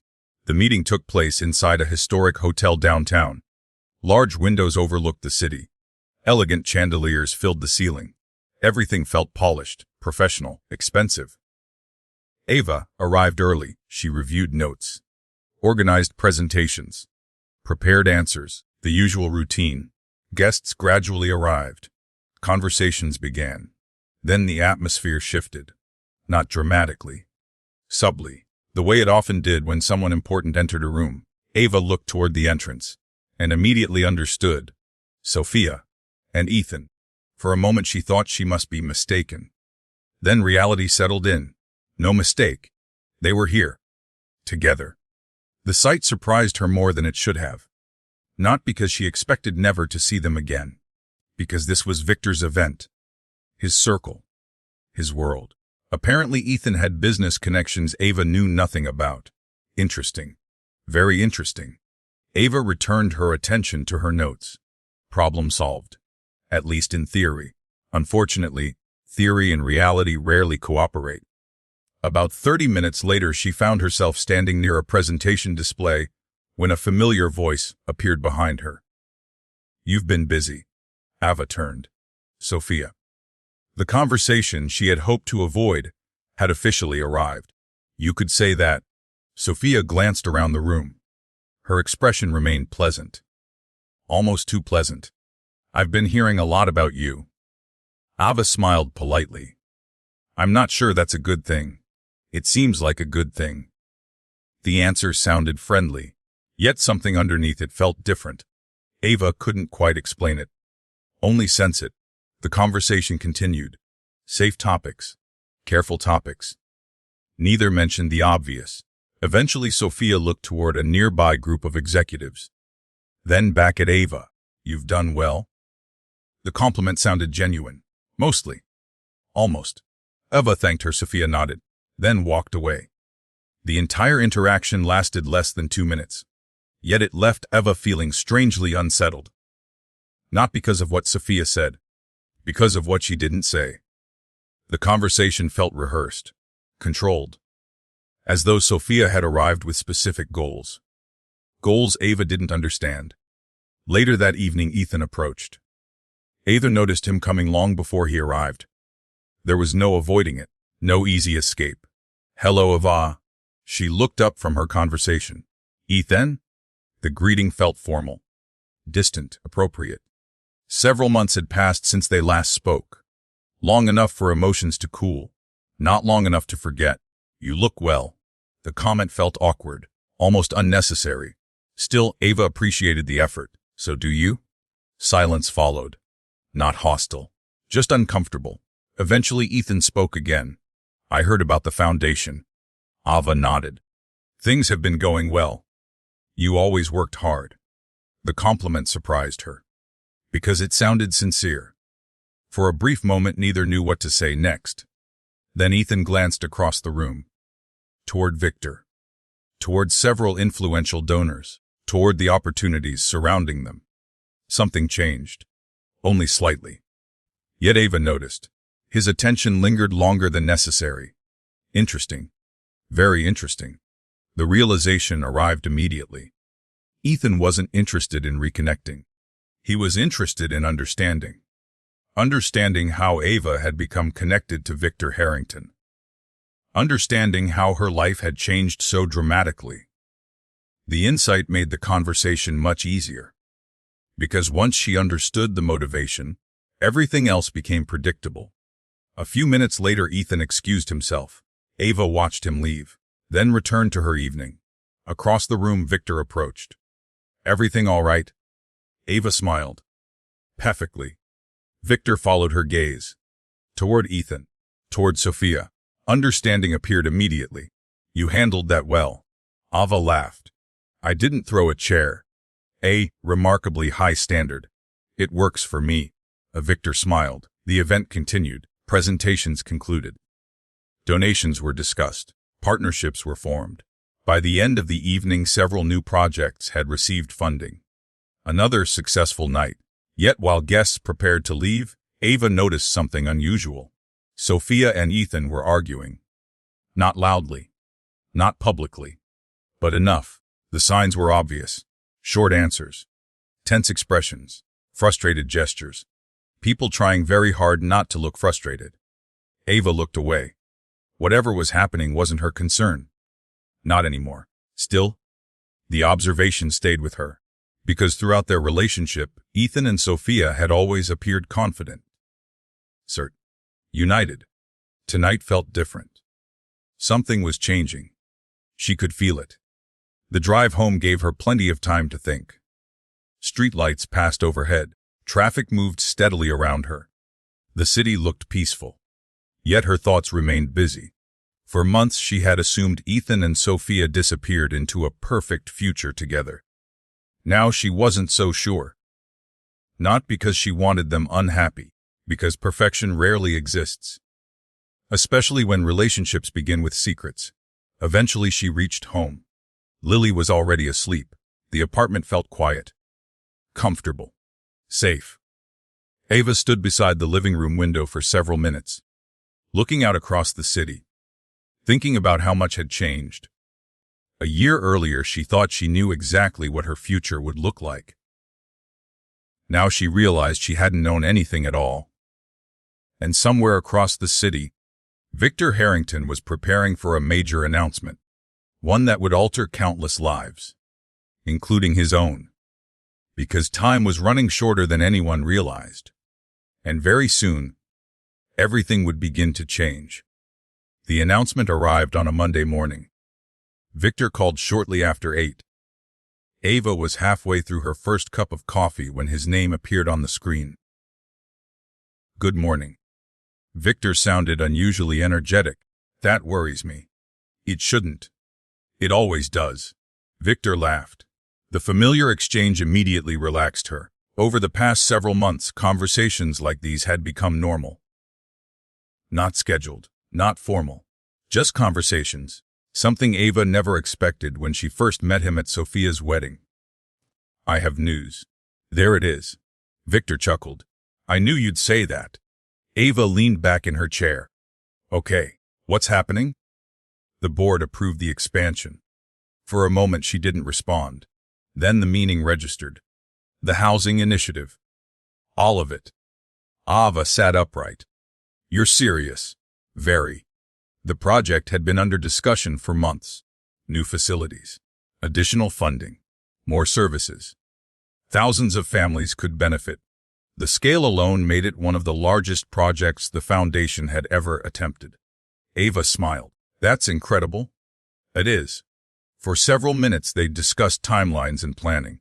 The conversation eventually shifted toward logistics, meetings, travel schedules, public announcements, the usual details. Yet something felt different. Subtle, difficult to explain. Victor sounded reflective, more reflective than usual. Not unhappy, not distracted, simply thoughtful, as though something occupied the back of his mind. Eventually Ava noticed. Everything okay? A brief silence followed. Then Victor answered. Of course. The response arrived too quickly, too smoothly. Ava recognized it immediately. People often answered that way when they didn't want to discuss something. She considered pushing further, then decided against it. If Victor wanted to talk, he would. The conversation ended a few minutes later. At the time, neither realized it would be their last normal phone call. The week moved quickly. Meetings filled the calendar. Press interviews were scheduled. Planning sessions seemed endless. Everyone involved with the foundation was preparing for the expansion announcement. Excitement spread throughout the organization. Friday evening arrived before Ava realized it. The official announcement would take place at a large charity gala the following night. The event had been planned for months. Community leaders, business executives, donors, political figures. Everyone would attend. By Saturday afternoon, the entire city seemed aware of it. The ballroom hosting the event looked magnificent. Large crystal chandeliers reflected light across polished floors. Elegant decorations filled every corner. Staff members moved efficiently between tables, making final adjustments. Everything appeared perfect. Ava arrived early, as usual. Victor was already there. Also as usual. She found him near the stage reviewing notes. You know, normal people rest before events like this. Victor glanced up. Normal people don't get things done. Ava laughed. There it is. What? The worst leadership advice I've heard all week. Victor smiled. For a few moments they discussed final details. Everything appeared ready. Everything appeared under control. Yet, once again Ava noticed something unusual. Victor seemed tired. Not dramatically. Just enough. The observation lingered. Eventually guests began arriving. The ballroom gradually filled. Conversation started. Music played softly. Photographers moved through the crowd. The atmosphere felt optimistic, celebratory. Exactly what everyone hoped for. The evening progressed smoothly. Speeches began. Several community leaders spoke. Donors were recognized. Projects were highlighted. The audience responded positively. Everything was proceeding according to plan. Then Victor took the stage. Applause filled the room. As always, he appeared comfortable in front of a crowd. Confident, relaxed, professional. He thanked attendees, discussed community projects, shared future plans. The audience listened attentively. Ava watched from nearby. Proud, not of herself, of what the foundation had accomplished. How far it had come. Then something happened. Small at first. Almost impossible to notice. Victor paused. Just briefly. A single moment. A single interruption. Most people probably missed it. Ava didn't. Something felt wrong. Victor continued speaking. The audience remained unaware. Yet Ava's attention sharpened immediately.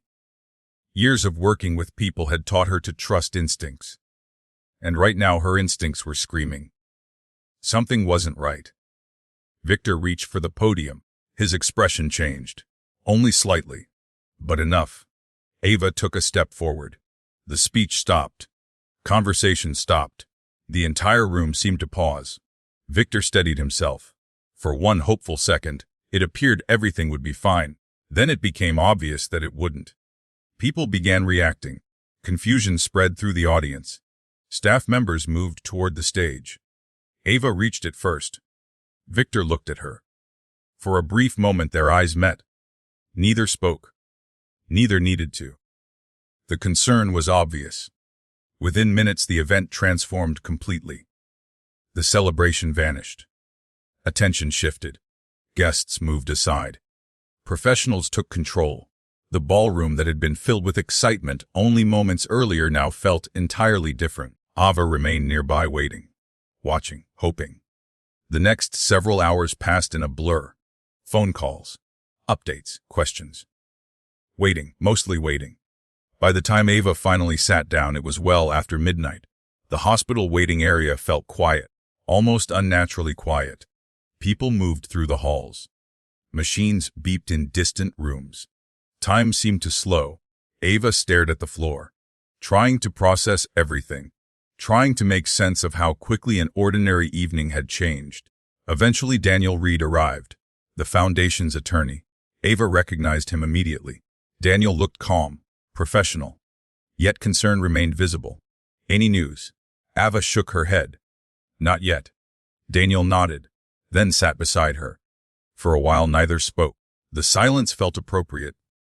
Finally Daniel looked toward the hallway, then back at Ava. Victor thinks highly of you. The comment surprised her. What makes you say that? Daniel smiled faintly. Because he talks about you. Ava laughed softly. I hope that's a good thing. It is. The answer came immediately, without hesitation. For some reason that mattered. A lot. The conversation faded. Waiting resumed. Hours passed. Eventually a doctor appeared. Information followed. Updates. Explanations. The details mattered.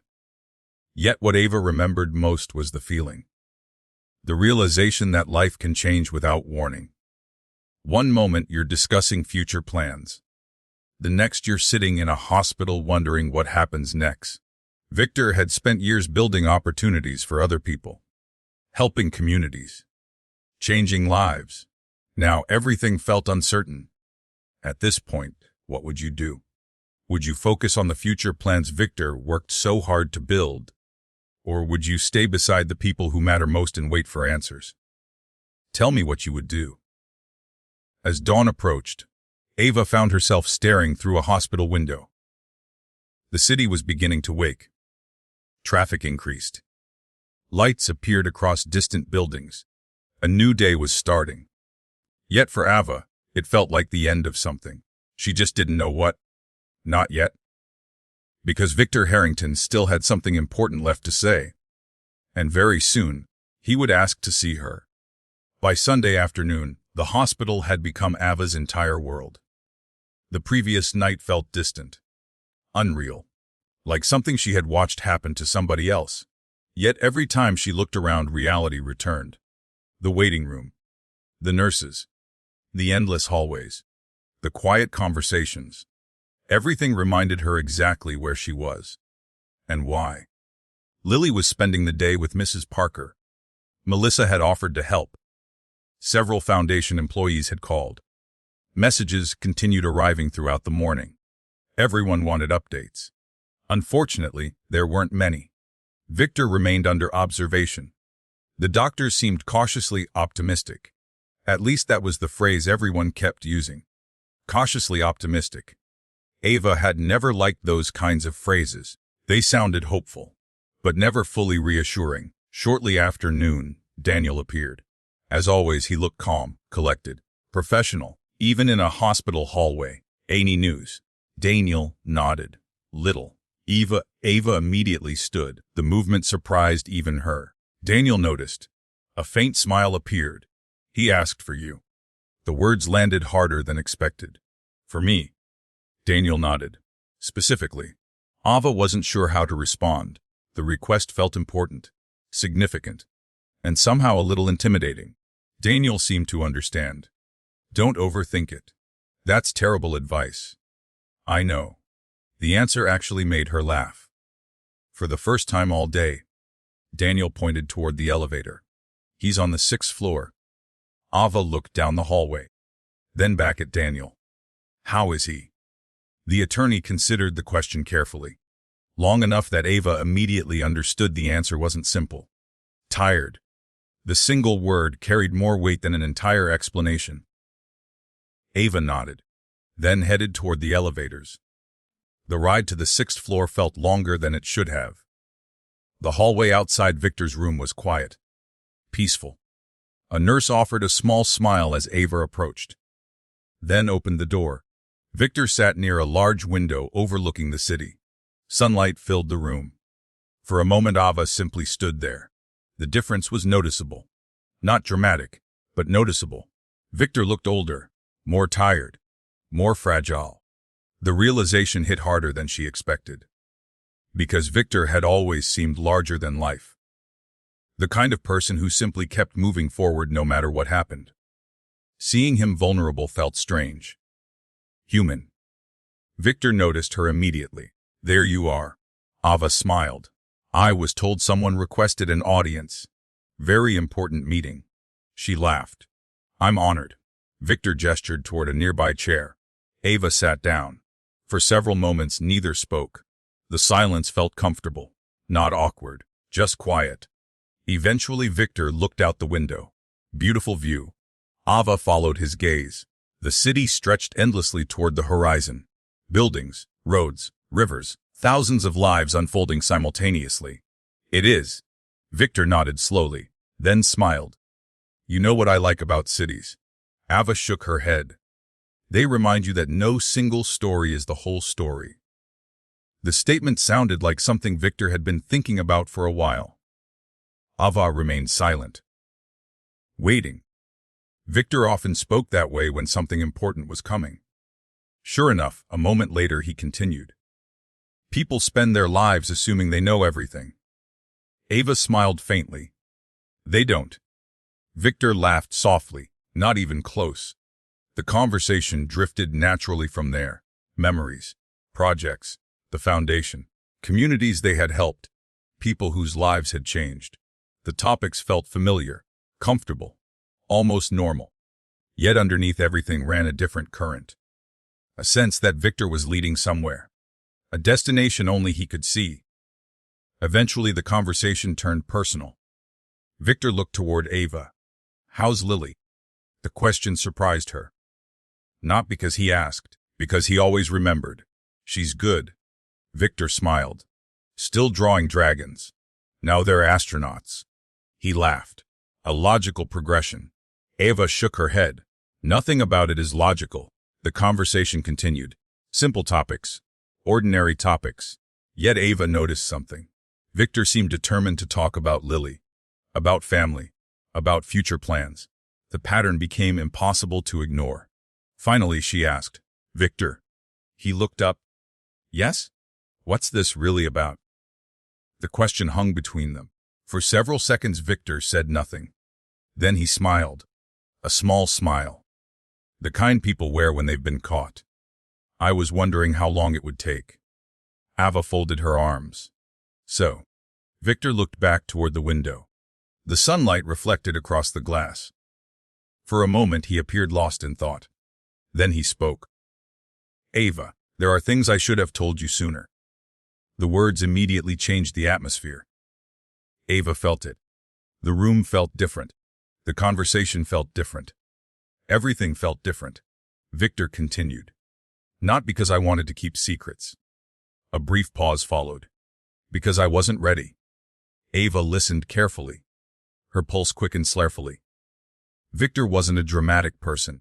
If he said something mattered, it mattered. What kind of things? Victor's gaze remained fixed on the skyline. The kind that change how people see the past. Ava frowned. The answer created more questions than it resolved. Victor seemed to realize it. Another small smile appeared. I know. You're being mysterious again. Bad habit. Very bad habit. That earned a laugh. For a few moments the tension eased. Then Victor reached toward a nearby drawer. Ava watched carefully. He removed a large envelope. Plain. Unmarked. Nothing unusual about it. Except the way Victor held it. As though it mattered. As though it carried weight. The sight immediately captured her attention. Victor looked at the envelope. Then at Ava. His expression grew serious. More serious than she had ever seen. I need you to keep this. Ava stared at it. What is it? Victor shook his head. Not yet. The answer wasn't surprising. Still frustrating. Victor, I know. He handed it to her. Ava accepted it carefully. The envelope felt heavier than expected. Not physically. Emotionally. The moment carried significance she couldn't explain. What am I supposed to do with it? Victor took a slow breath. Then answered. Wait. Ava frowned. Wait for what? Victor's eyes met hers. For the first time that afternoon, the humor disappeared completely. Trust me. The seriousness in his voice startled her. Because Victor rarely asked for trust. He simply earned it. The room fell quiet. Ava looked down at the envelope. Questions flooded her mind. Dozens of them. Maybe hundreds. Yet somehow she already knew she wouldn't get answers today. Victor wasn't ready. Or perhaps circumstances weren't ready. Either way, the timing wasn't his. Not yet. Eventually Victor spoke again. His voice sounded softer now, almost reflective. Sometimes the truth arrives when people finally know what to do with it. Ava looked back up. And sometimes, Victor smiled faintly. Sometimes it arrives whether they're ready or not. The statement lingered. Heavy. Meaningful. Important. Ava carefully placed the envelope inside her bag. Still unopened. Still unexplained. Still mysterious. Yet somehow she knew one thing with absolute certainty. Whatever was inside would matter. A lot. The visit continued for another hour. The conversation gradually returned to normal topics. Work, projects, Lily, future plans. Eventually a nurse appeared. Victor needed rest. Ava stood, reluctantly. Neither seemed eager for the conversation to end. Yet both understood it had to. As she moved toward the door, Victor spoke one final time. Ava. She turned. Victor looked at her quietly, then smiled. A warm smile. A genuine one. I'm glad we met. The words felt unexpectedly emotional. Ava smiled back. So am I. Then she left. The door closed softly behind her. And as she walked down the hallway, one thought repeated itself again and again. The envelope. Because somewhere inside that envelope, Victor had hidden a piece of the truth. A truth that was about to change everything. The call came 3 days later. Ava was sitting in her office reviewing project proposals when her phone vibrated. Daniel. The moment she saw his name, her stomach tightened. Not because Daniel called often. Because he didn't. Daniel was the type of person who only called when something mattered. Ava answered immediately. Daniel. For a brief moment, silence. Then a slow breath. That was all she needed. The answer arrived before the words did. Victor was gone. The conversation itself became a blur. Details. Arrangements. Information. None of it fully registered. Ava remained seated long after the call ended. The office continued moving around her. People walked through hallways. Phones rang. Meetings happened. The world continued exactly as it always had. Yet somehow everything felt different. Victor Harrington was gone. The thought refused to feel real. Partly because she had spoken to him only days earlier. Partly because Victor seemed like one of those people who would always be there. Not because he was immortal. Because he felt permanent. A fixture. A constant. The kind of person whose presence becomes woven into the lives of others. Now that presence was gone, a soft knock interrupted her thoughts.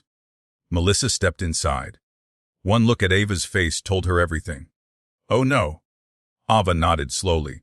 Melissa sat down across from her desk. Neither spoke for a while. Sometimes silence serves people better than words.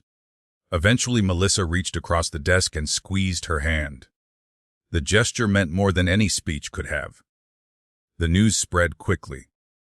Within hours, television stations interrupted regular programming. Newspapers released special editions. Social media exploded with reactions. Victor Harrington had spent decades building businesses, supporting charities, and funding community projects. People knew his name. More importantly, people knew his impact. By evening, tributes appeared everywhere. Community centers, schools, organizations. People shared stories, memories, moments. Lives that had been changed because Victor chose to help. Ava spent much of the evening reading them. One story became 10. 10 became 50. Eventually, she stopped counting. The pattern remained the same. Victor had made a difference. Not once. Not occasionally. Repeatedly. Consistently. Over decades. That realization somehow made the loss feel larger and smaller. Larger because so many people would miss him. Smaller because his influence clearly wasn't disappearing anytime soon. The funeral was scheduled for the following week. Private, but significant. Invitations were limited. Attendance carefully managed. Even so, hundreds were expected. The morning arrived beneath gray skies. Clouds covered most of the city. The weather seemed appropriate. Ava stood in front of her bedroom mirror adjusting a black dress. Lily sat on the edge of the bed watching. "Are you sad?" Ava looked at her reflection, then at Lily. "Yes." Lily nodded. The answer appeared sufficient. Children often accepted emotions more easily than adults. After a moment, she asked another question. "Was he your friend?" Ava thought carefully. The answer mattered. "Yes." Lily smiled faintly. "Then he was lucky." The simple statement nearly brought tears to Ava's eyes. Instead, she hugged her. A long hug. The kind that somehow made difficult days slightly easier. A short time later, she arrived at the memorial service. The venue overlooked a lake outside the city. Elegant, peaceful. Quiet. Exactly the kind of place Victor would have appreciated. Vehicles lined the entrance road. People moved slowly toward the building. Conversations remained hushed, respectful. The atmosphere felt heavy, yet not hopeless. More reflective than sorrowful. Ava noticed familiar faces everywhere. Community leaders, business executives, foundation employees, volunteers, former colleagues, people from every part of Victor's life. The scope of it amazed her. One person. So many connections. Inside, photographs filled the lobby. Images from different decades. Different projects. Different stages of life. Victor standing beside newly completed community centers. Victor attending school openings. Victor visiting neighborhoods. Victor speaking with families. A lifetime displayed through pictures. Ava moved slowly through the collection. Occasionally stopping. Occasionally smiling. Occasionally feeling emotions she couldn't quite identify. Eventually she entered the main hall. Rows of chairs stretched toward a stage at the front. Soft music played. People quietly found seats. Ava selected one near the middle. Not too close. Not too far away. Just enough distance to observe. As attendees continued arriving, she noticed Sophia and Ethan. They entered together. The sight still felt strange, though not painful anymore. Just strange. Sophia wore a dark dress, Ethan a black suit. Both appeared serious, appropriately so. For a brief moment, Sophia spotted Ava. Their eyes met. Neither waved. Neither approached. The moment passed. Simple. Uneventful, a sign of how much had changed. A year ago, they would have sat together. Now they occupied different sections of the same room. Life could be strange that way. A few minutes later, another familiar face appeared. Grace Harrington, Victor's widow. Ava had seen photographs before. This was their first meeting. Grace moved through the crowd with practiced composure. Elegant, controlled, dignified. Yet something about her expression seemed distant. Not cold, guarded, as though she had spent years learning how to conceal her emotions. The service began shortly afterward. Speakers shared memories, stories, achievements, moments that revealed different sides of Victor's life. Some stories made people laugh, others brought tears. Ava listened carefully. Several memories surprised her. Others confirmed what she already suspected. Victor had lived a remarkable life. Not perfect. No life ever is, but meaningful. Deeply meaningful. Eventually Daniel stepped onto the stage. The room immediately quieted. His role wasn't ceremonial, yet his presence carried significance. Everyone seemed aware of it. Daniel offered a brief tribute. Nothing dramatic. Nothing excessive. Simply honest. Perhaps that was why it felt so powerful. When he finished, silence filled the room. Not uncomfortable silence. Respectful silence. The kind people offer when words seem inadequate. The service concluded shortly afterward. Guests gradually moved outside. Small groups formed across the grounds. Conversations resumed. Memories continued being shared. Ava wandered toward the lake. The water remained perfectly still. Clouds reflected across the surface. For several minutes she stood alone. Thinking, remembering, trying to process everything. Eventually footsteps approached. Daniel. He stopped beside her. Neither spoke immediately. The lake didn't require conversation.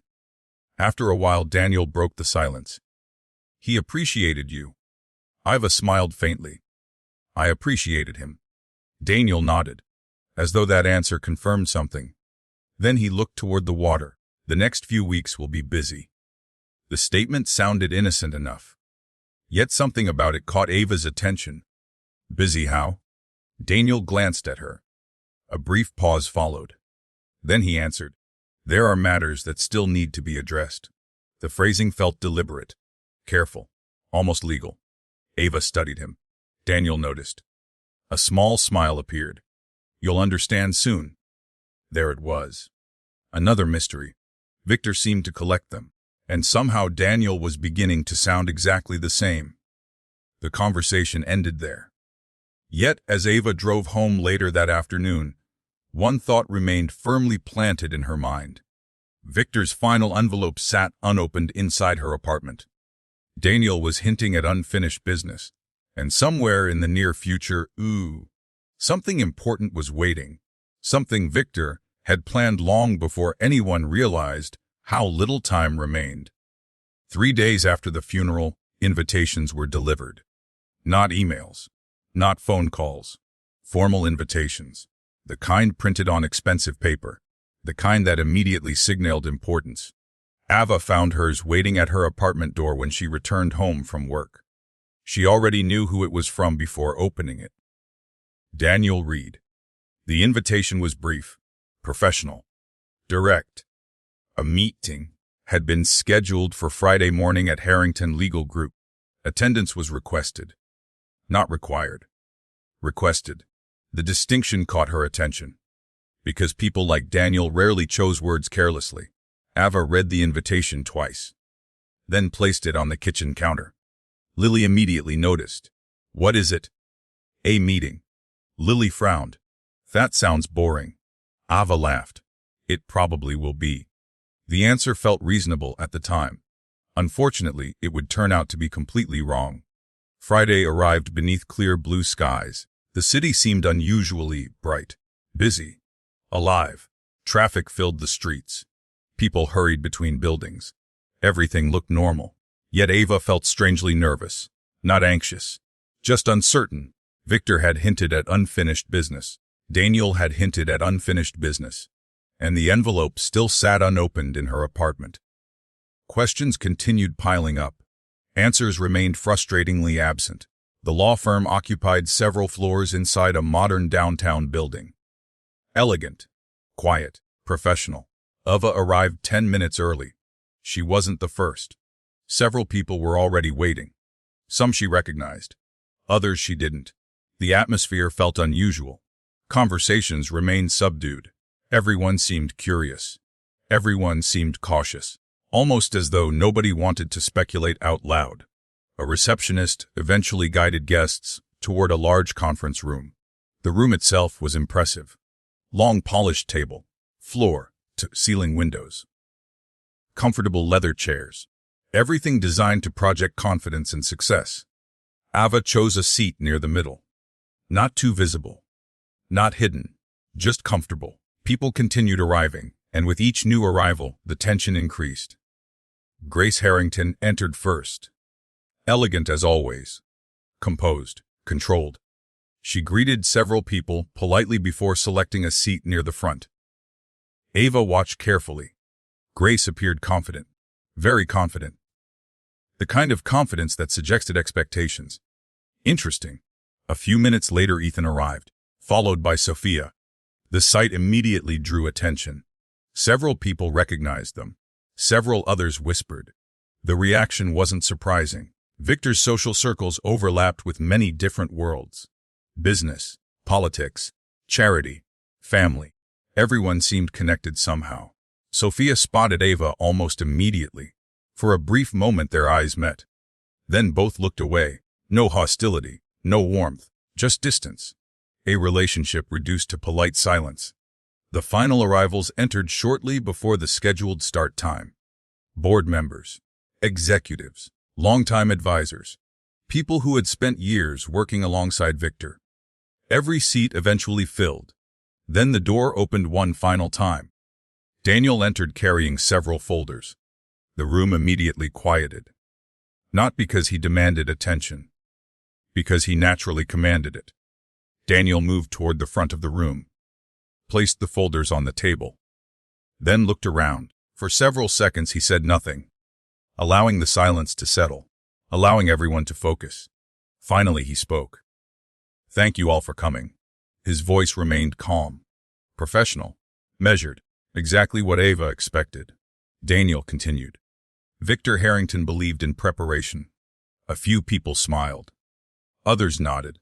The statement seemed universally accepted. He also believed important matters deserved proper attention. Another pause. Another glance around the room. The tension continued growing. Ava noticed people shifting in their seats. Adjusting posture. Straightening jackets. Small signs of anticipation. Daniel opened the first folder. "Before we begin, I want to make something clear." The room became even quieter.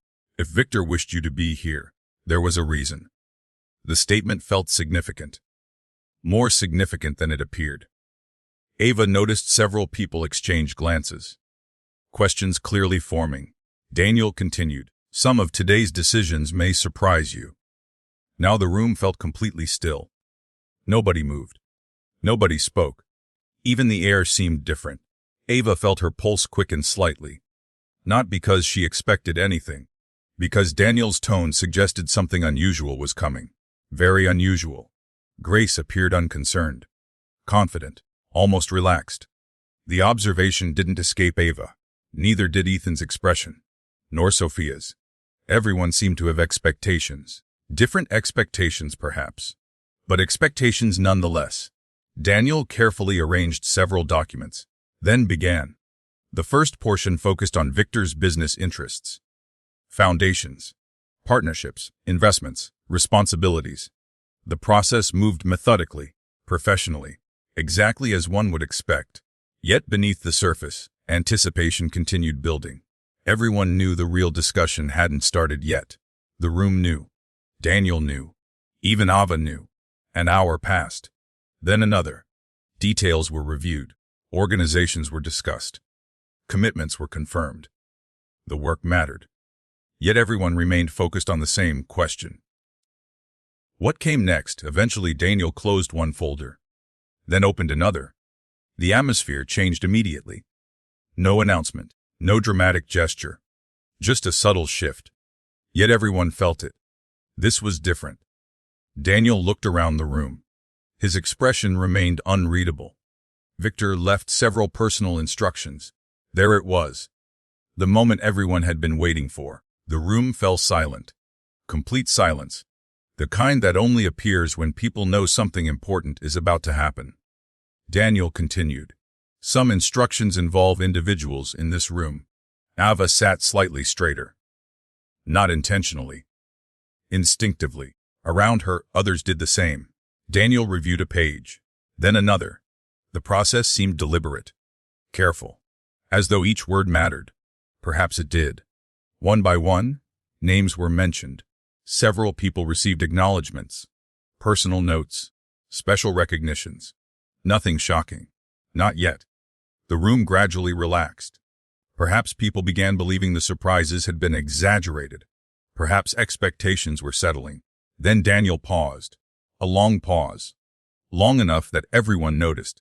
He looked down at a document, then back toward the room. Something had changed. Ava felt it immediately.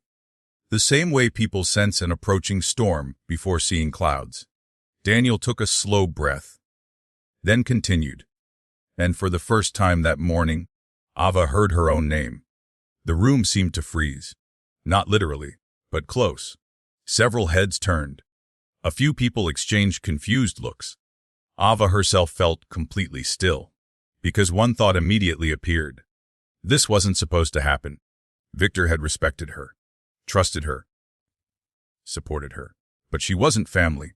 She wasn't a business partner. She wasn't part of his inner circle. At least she didn't think she was. Yet somehow her name had appeared. Daniel continued reading. The details remained incomplete, the explanation unfinished. But the reaction was immediate. Grace's expression changed. Only slightly, yet noticeably. Sophia looked confused. Ethan looked surprised. Several board members exchanged curious glances. Ava remained motionless, trying to understand, trying to process, trying to figure out why Victor Harrington had included her at all. Because whatever came next, it was already clear that nobody in the room had expected it. And the biggest surprise was still waiting. The silence inside the conference room felt different now, heavier, more focused. Before, people had been curious. Now they were paying attention, real attention, the kind that appears when expectations collide with reality. Daniel remained calm, unmoved by the reactions around him. Years of legal work had probably prepared him for moments exactly like this. Ava, on the other hand, felt completely unprepared. Her name had been mentioned. Not casually, not accidentally, specifically, purposefully, and nobody seemed to understand why, including her. Daniel adjusted a document, then continued reading. The next several minutes focused on individual bequests, personal gifts, specific instructions, charitable commitments. The process remained methodical. Yet tension continued growing, because something unusual was clearly happening. Victor had structured everything differently than expected. People were beginning to realize it. The first surprise arrived when Daniel mentioned one of Victor's longtime business associates, a respected executive who had spent more than 20 years helping build Harrington Industries. Several people expected a significant financial award. Instead, Victor had left him something entirely different, a collection of handwritten journals, personal notes, memories, years of correspondence. The room looked confused, until Daniel read Victor's explanation. The executive's eyes immediately filled with tears. Suddenly nobody was confused anymore, because the gift wasn't about value, it was about meaning. The distinction changed everything. One by one, similar moments followed. Personal items, letters, keepsakes, stories, not necessarily expensive, yet deeply important. Victor seemed to have spent enormous effort ensuring every gift reflected the recipient rather than the size of his fortune. The pattern fascinated Ava, because it felt exactly like him. Thoughtful, intentional, unexpected. Across the room, however, not everyone appeared impressed. Grace remained unusually still, almost too still. The expression on her face revealed very little. Yet Ava noticed something. Patience. Grace looked like someone waiting for the part she believed truly mattered. The financial section. Interesting. Very interesting. Daniel eventually closed one folder and opened another. The movement immediately captured attention. Everyone sensed the transition. Business had ended. Something new was beginning. The following instructions concerned personal assets. The room became completely silent. Ava noticed Ethan shifting slightly in his seat. Sophia folded her hands together. Several executives exchanged brief glances. Nobody wanted to appear interested. Everyone was interested. Daniel continued. Properties were discussed first. Several homes, vacation properties, investment holdings. The list seemed endless. Victor had spent decades building an extraordinary portfolio. Now decisions regarding those assets were finally being revealed. Some went exactly where people expected. Others did not. The surprises continued accumulating. One property was donated to a conservation organization. Another became part of a community education initiative. Several assets were directed toward future charitable projects. The reactions became increasingly visible. People weren't necessarily upset, just surprised. Victor clearly had his own priorities that didn't always align with conventional expectations. Ava found herself admiring that.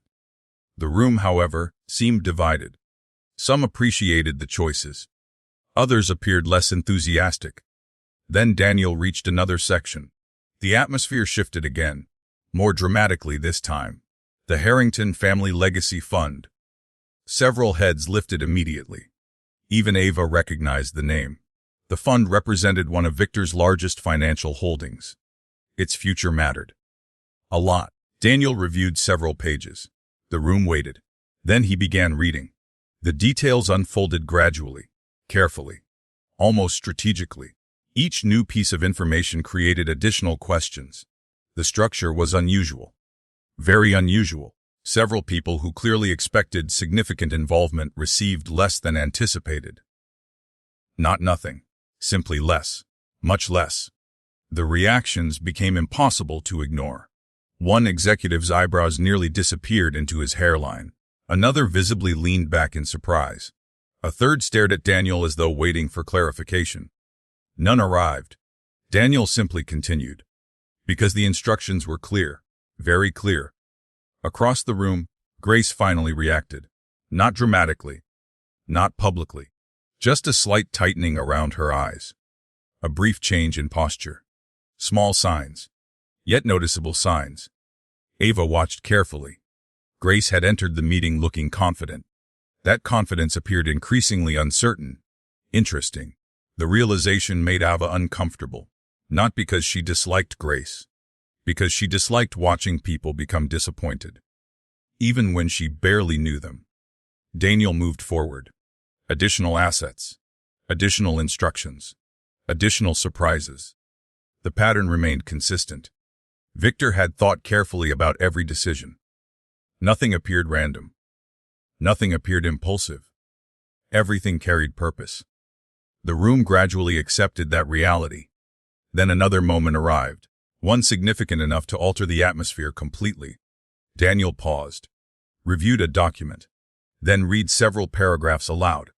A charitable commitment. A large one. Extremely large. The amount drew immediate reactions. Several people looked genuinely stunned. Others exchanged astonished glances. The financial impact alone would be felt for decades. Ava listened carefully.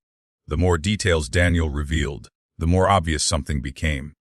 Victor wasn't simply distributing wealth. He was continuing work.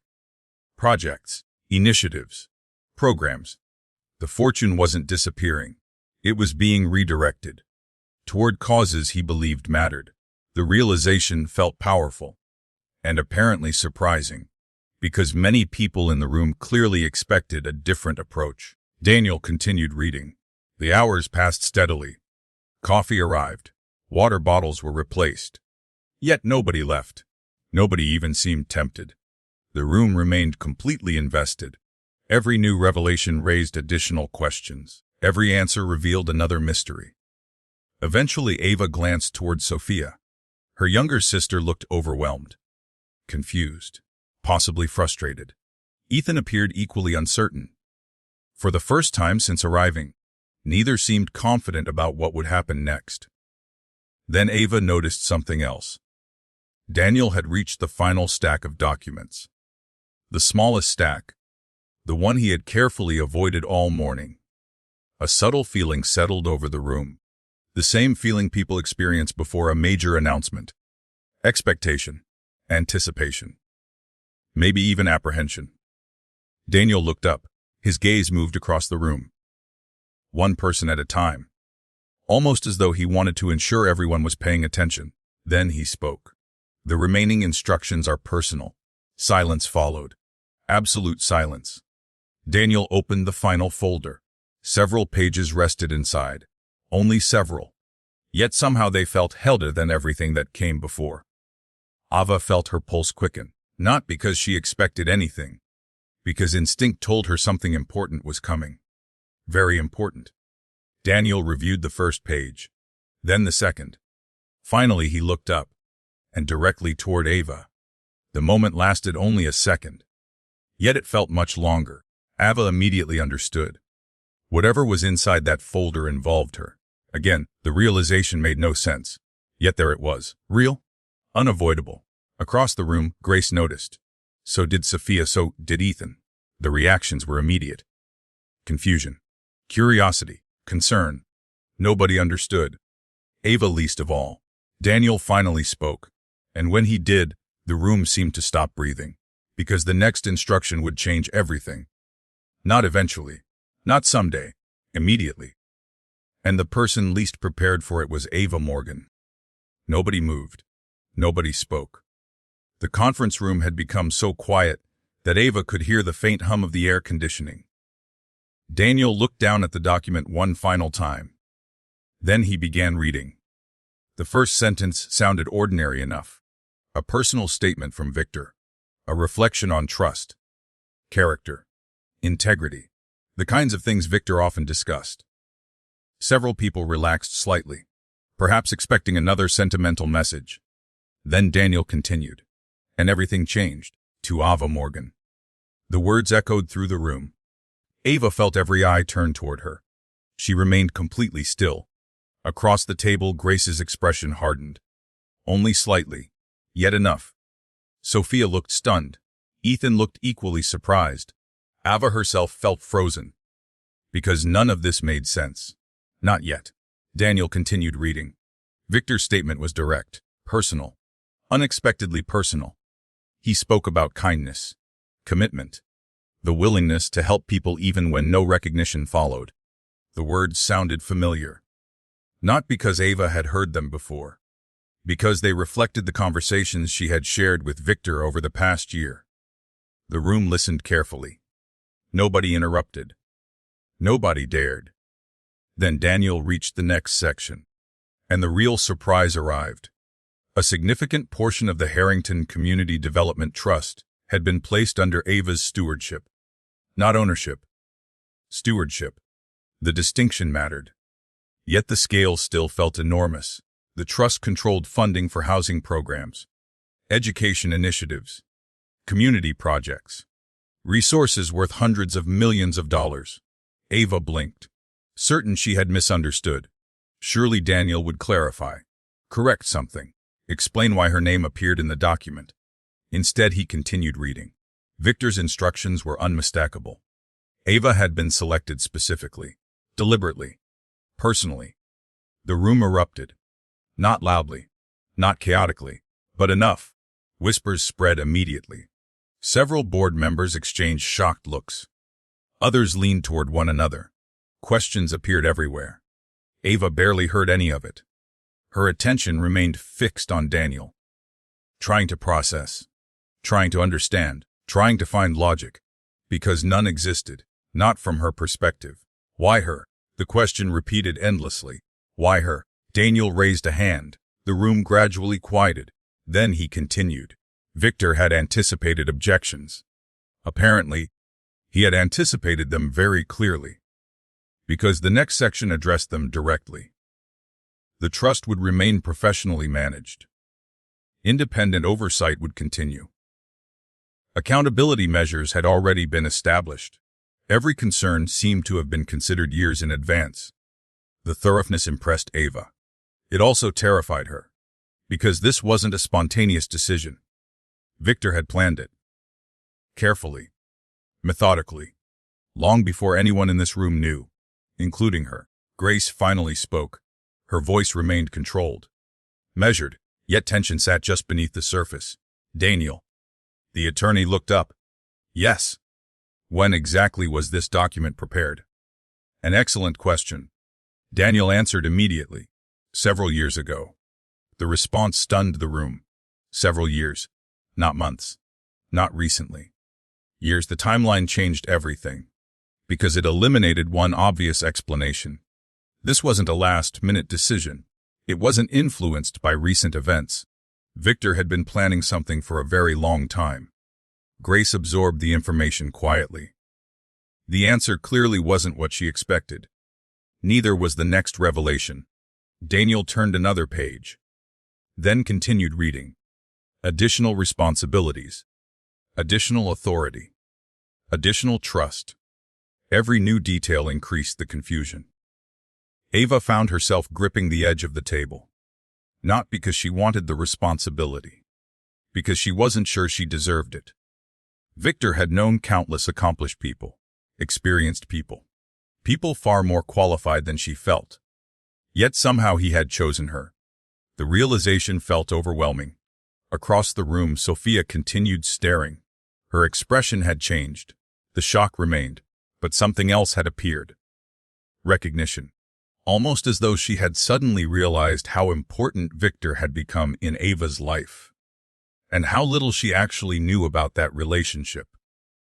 Ethan looked equally bewildered. For once, neither seemed capable of hiding their thoughts. Daniel eventually reached the end of the section. The room fell silent once more. Then he did something unexpected. He removed a separate envelope, older than the other documents, worn slightly at the edges. The sight immediately captured everyone's attention. Daniel held it carefully. This letter was left specifically for this moment. Nobody spoke. Nobody moved. The atmosphere felt electric. Ava recognized the handwriting immediately. Victor. Daniel opened the letter, then began reading aloud. Victor's words filled the room. Warm, thoughtful, unmistakably his. The letter explained many things, yet somehow created even more questions. Victor wrote about character, trust, choices, the importance of helping people. He described watching Ava work, watching her lead, watching her continue moving forward after difficult moments. The words felt deeply personal. More personal than Ava expected. At several points she found herself struggling to focus. Emotion made concentration difficult, especially when hearing the voice of someone no longer present. The room listened carefully. Even Grace, even Sophia, even Ethan. By the time Daniel finished reading, nobody looked quite the same. The letter had changed something. Not necessarily opinions, perspectives. Victor's reasoning felt impossible to dismiss. Because it wasn't based on wealth, or status, or family connections. It was based on trust, and trust is difficult to argue against. Daniel carefully folded the letter, then returned it to the envelope. Silence followed. Long silence. Eventually the meeting resumed.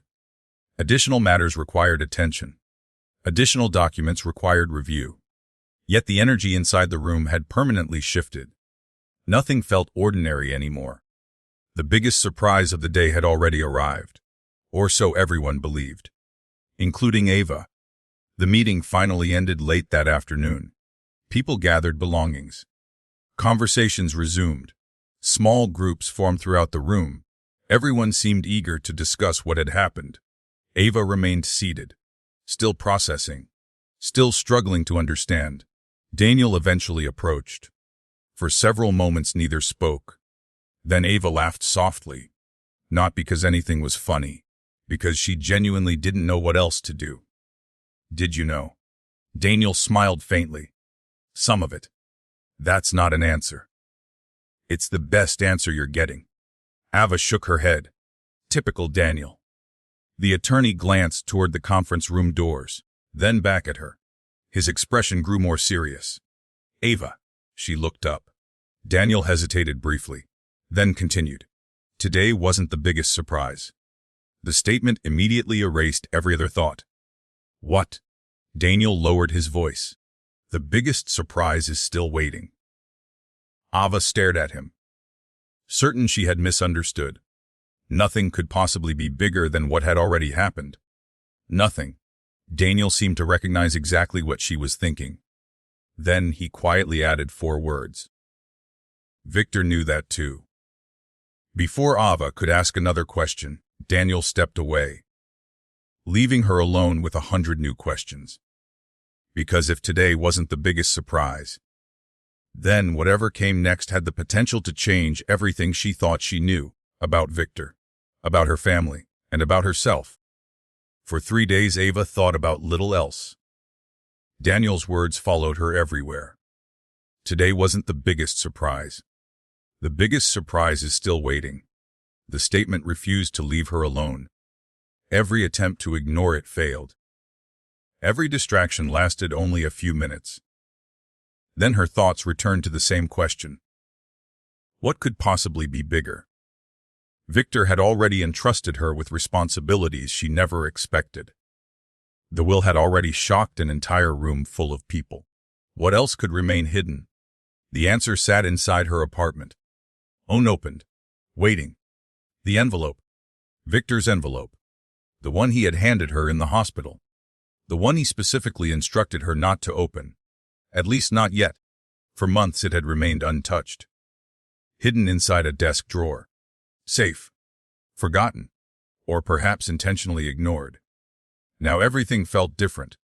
The moment Daniel mentioned another surprise, Ava immediately thought about the envelope. Because what if the answers were already there? Waiting. Patiently. For the right moment.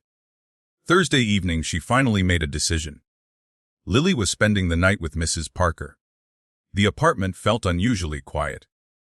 Outside, rain tapped gently against the windows. Ava sat alone at the kitchen table. The envelope resting in front of her. Simple, plain, ordinary. Yet somehow it felt heavier than any object she had ever held. She studied Victor's handwriting. The sight immediately brought back memories of the hospital room, the sunlight, the conversation, the seriousness in his voice. Trust me. The words echoed through her mind. Ava took a slow breath, then opened the envelope. Inside she found a handwritten letter, several pages long, carefully folded. The paper showed signs of age, not decades. But enough. Victor hadn't written this recently. That much became obvious immediately. Ava unfolded the first page, then began reading. To Ava, if you're reading this, then several things have already happened. First, I suspect Daniel has frustrated you. If so, I'm sorry, though not particularly surprised. Ava smiled despite herself. The letter sounded exactly like Victor. Direct, warm, slightly amused. She continued reading. What follows may be difficult to understand, perhaps even difficult to accept. But the truth rarely arrives at convenient moments. The next paragraph changed everything. Victor began writing about her mother. Not briefly, not casually, extensively. Page after page, story after story, memory after memory. Ava read slowly, carefully, trying not to miss anything. Victor described meeting her mother when they were young. Much younger. Long before success. Long before businesses. Long before responsibilities transformed their lives. The stories painted a picture Ava had never seen before. A version of her mother she never knew. A young woman full of ambition. Humor. Determination. The descriptions felt remarkably personal. More personal than friendship alone seemed to explain. Ava noticed immediately. The realization settled quietly into the back of her mind. Yet she continued reading. Victor described road trips, late-night conversations, shared dreams, years of friendship, years that clearly mattered enormously. The letter continued, and gradually a pattern emerged. A pattern impossible to ignore. Victor never directly explained everything. Yet the emotions appeared between the lines. In every memory, every description, every carefully chosen word, he had loved her. The realization arrived naturally. Not because Victor wrote it explicitly.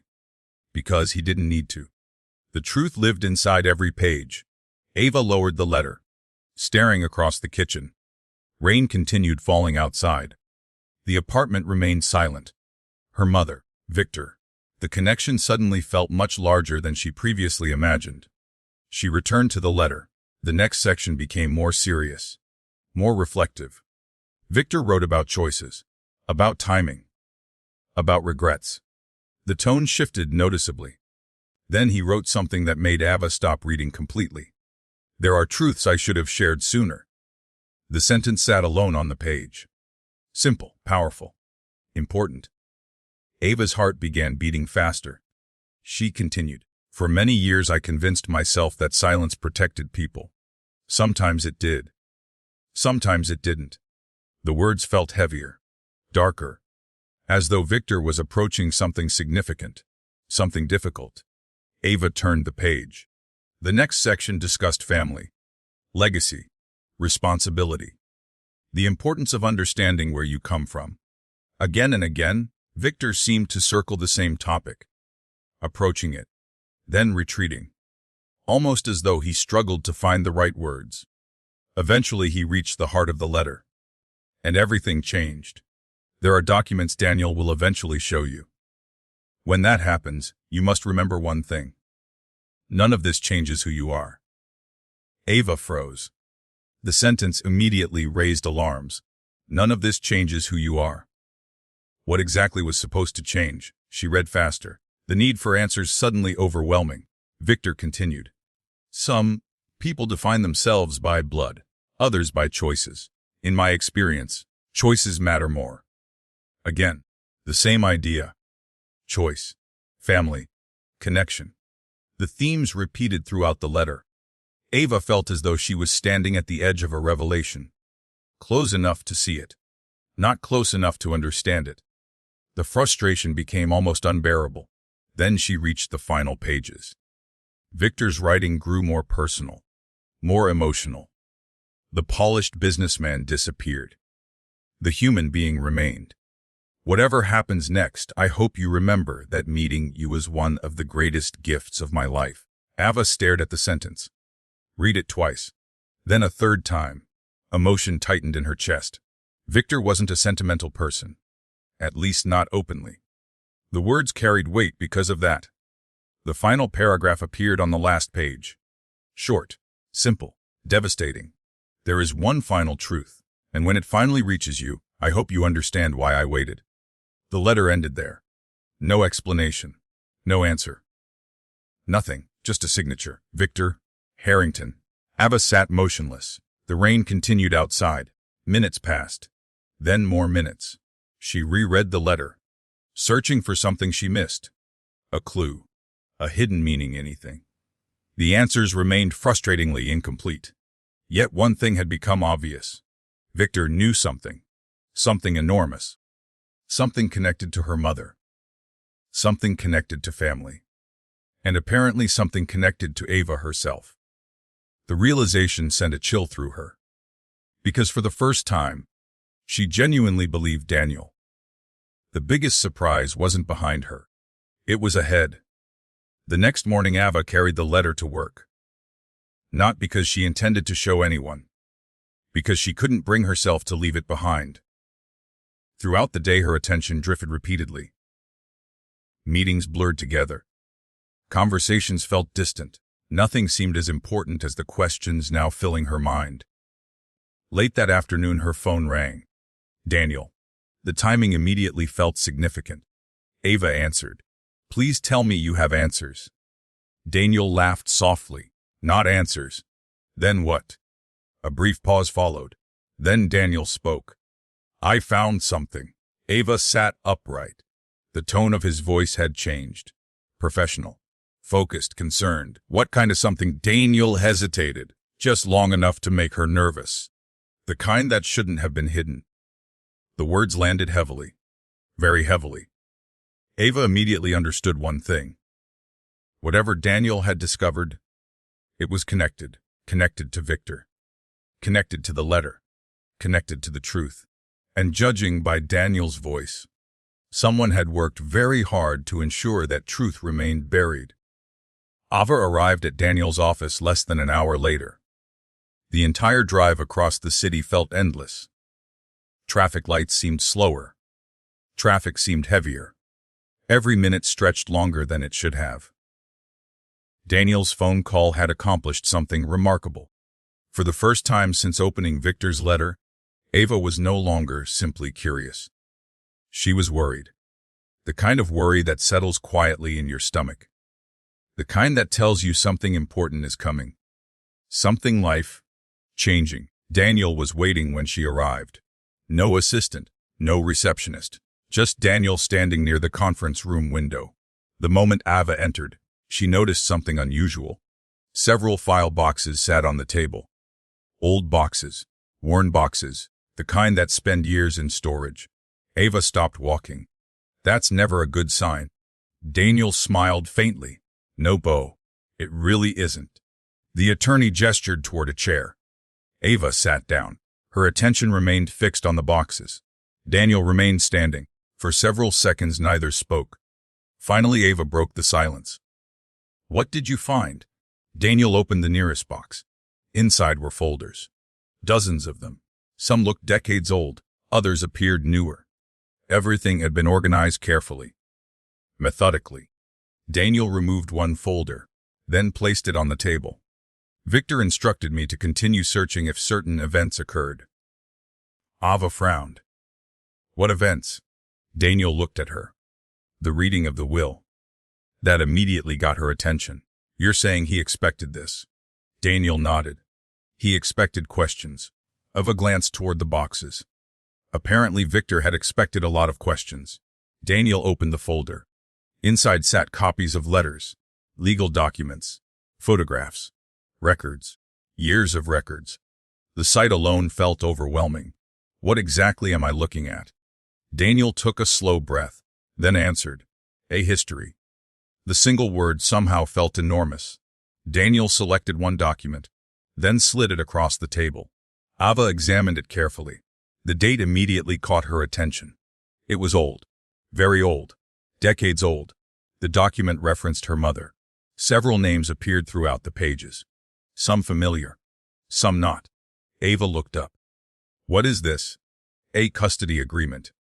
The answer surprised her. Her mother had never mentioned a custody agreement. At least not one Ava remembered. Daniel seemed to anticipate the reaction. There are several. Ava looked down again. Questions immediately multiplied. Why had Victor kept these? Why had Daniel been searching for them? And most importantly, what did any of this have to do with her? Daniel continued reviewing documents. The deeper they went, the stranger things became. Dates failed to match stories Ava had heard growing up.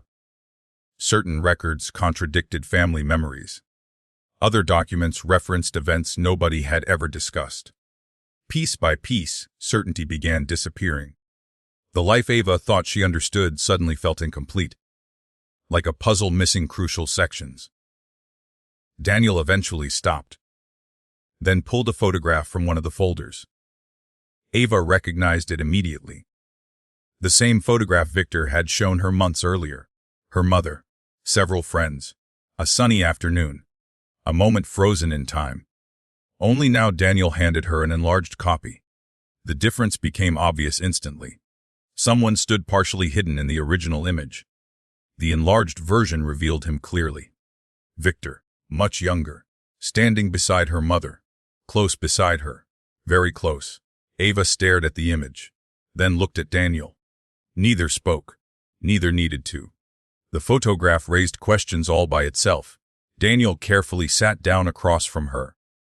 The movement felt deliberate, important, the kind of posture people adopt before difficult conversations. Ava felt her pulse quicken, because she suddenly realized where this might be heading. And she wasn't sure she wanted to follow. Daniel folded his hands together. Victor loved your mother. The statement wasn't shocking anymore. Not after the letter. Not after the photograph. Ava nodded slowly. I figured that much out. Daniel's expression remained serious. Most people did. Ava blinked. What? Daniel leaned back slightly. The people closest to them knew. The room felt smaller somehow, more confined, the air heavier. Daniel continued. They planned a future together. The sentence landed harder. Ava remained silent, listening, trying to absorb, trying to understand. They were serious. Another pause. Very serious. The words echoed through the room. Ava stared at the photograph, at the younger version of her mother, at Victor, at the happiness frozen between them. The image suddenly felt different, more personal, more significant. Daniel continued speaking, carefully, slowly, almost as though he feared moving too fast. Then something happened. Ava looked up. The statement immediately captured her attention. Because every story has a turning point. And Daniel had just reached one. What happened? Daniel's eyes met hers. For a brief moment he seemed reluctant to answer. Then he did. Your grandfather intervened. The answer surprised her, not because of what it said, because of what it implied. Ava had heard stories about her grandfather. Strong opinions, strong personality, strong beliefs. The description suddenly felt inadequate. Daniel opened another folder. Inside sat several letters, some handwritten, some typed, all old, very old. He carefully selected one, then handed it to her. Ava began reading. The letter was written by her grandfather. The tone became obvious immediately. Demanding, controlling, disapproving. The words left little room for interpretation. He had opposed the relationship, strongly, passionately, completely. Ava finished reading, then slowly lowered the page. Shock settled over her, because the letter wasn't simply criticism. It was a warning, a threat, a declaration. Victor Harrington would never become part of the family. The message couldn't have been clearer. Daniel remained silent while she processed. Several minutes passed. Eventually, Ava spoke. Why? Daniel looked toward the window, then back at her. The official reasons changed depending on who was asked. The answer felt evasive. Daniel noticed. Money. Ava frowned. Money. Daniel nodded. Power? Another nod. Control. The final word lingered, because suddenly everything began making a little more sense. Not enough, but a little. Daniel opened another folder. More documents appeared. More letters. Years of conflict preserved on paper. Years of decisions. Years of consequences. Ava slowly realized something.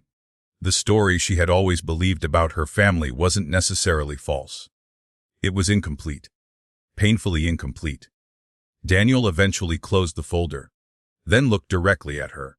The expression on his face immediately made her nervous. Because it wasn't the expression of a man discussing history. It was the expression of a man approaching the truth. The real truth. The one hidden underneath everything else. Ava? She swallowed. Yes. Daniel hesitated, only briefly. Then he spoke. The reason Victor spent years searching for those records, the room felt completely still, is because he believed one document was missing. Ava stared at him. What document? Daniel didn't answer immediately. Instead, he reached into the final box. The oldest box. The one he hadn't touched yet. Slowly, carefully, he removed a sealed folder. A folder marked with a date. A date that made Ava's heart stop. Because it matched the year she was born. And suddenly, for the first time, Ava realized exactly what Daniel was trying to tell her. Ava couldn't look away from the folder. The date remained fixed in front of her. The year she was born. The same year. The same period. The same chapter of history Daniel had been describing all afternoon. A terrible possibility formed in her mind. Impossible. Ridiculous. And yet, not impossible at all. The room suddenly felt smaller. The silence heavier. Daniel kept the folder in front of him, neither opening it nor moving it, almost as though he wanted Ava to arrive at the conclusion herself. Judging by the expression on her face, she already had. Ava. His voice sounded calm, careful, measured, the voice of a man navigating dangerous ground. Ava looked up. Her mouth felt dry. What is it? Daniel took a slow breath, then answered, I think you already know. For several seconds nobody spoke. The implication hung in the air, massive, unavoidable, terrifying. Ava shook her head. No, boo. But the protest sounded weak, unconvincing, even to her. Daniel remained silent, because sometimes people don't argue when the truth is already visible. They simply wait. Eventually Ava looked back at the folder, then at the photograph, then at the letters, then at Victor's final note. Piece by piece, memory by memory, everything seemed to align, not perfectly, but enough. Enough to create a picture she never imagined. Her voice barely rose above a whisper. Victor thought. Daniel nodded slowly. Yes. Ava closed her eyes. For a moment the world seemed to tilt, not physically, emotionally. Because if the possibility was true, then nothing about her past looked the same anymore. Nothing. Daniel finally opened the folder.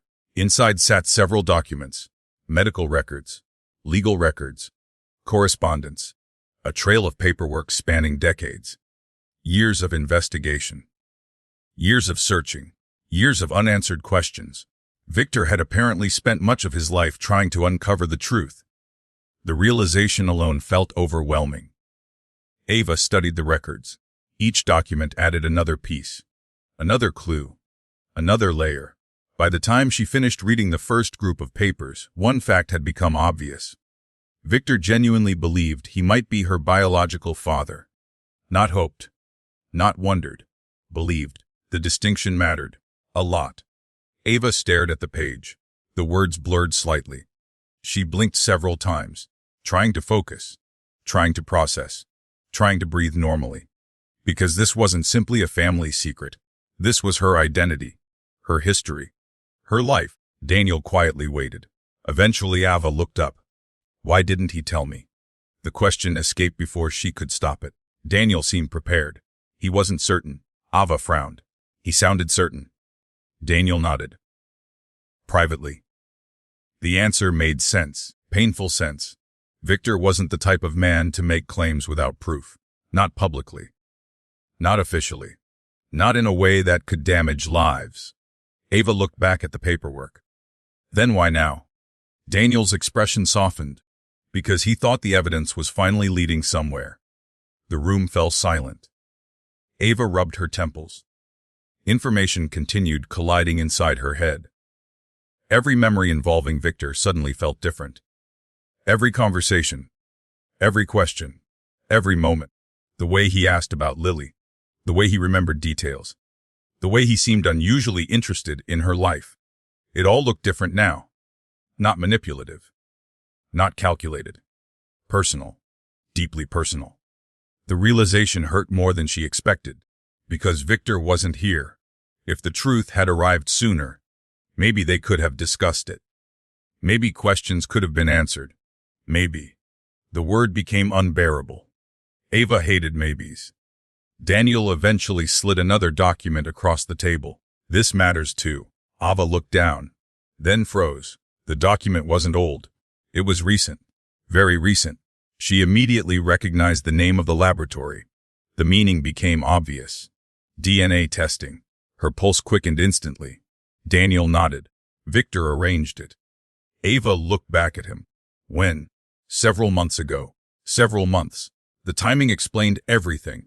The hospital. The letter. The will. Victor had known, or believed he knew, long before anyone else. Ava opened the report. Her hands trembled slightly.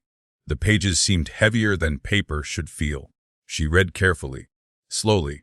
The language was technical, clinical, precise. Yet one conclusion emerged clearly. The probability was extraordinarily high, so high that uncertainty practically disappeared. Ava lowered the report. Silence returned. Long silence. The kind that follows life, changing information. Finally she laughed. A small laugh. Almost disbelieving. Not because anything was funny. Because reality suddenly felt absurd. Her entire life. 40 years of assumptions. And now this. Daniel understood. He didn't interrupt. He didn't rush her. He simply allowed the moment to exist. Eventually Ava stood and walked toward the window. The city stretched beyond the glass. Busy. Ordinary. Unaware. People crossed intersections. Cars moved through traffic. Life continued. Meanwhile her world had changed completely. Victor Harrington. The man she met at a wedding. The man who funded her projects. The man who became her friend. The man who believed in her. The man she buried, her father. The thought still felt unreal. She placed a hand against the window, trying to steady herself, trying to understand, trying to imagine what Victor must have felt. Years of uncertainty, years of searching, years of wondering. The loneliness of that realization suddenly hit her. And for the first time that afternoon, tears appeared. Not dramatic tears, not uncontrollable tears, just quiet ones. The kind grief creates.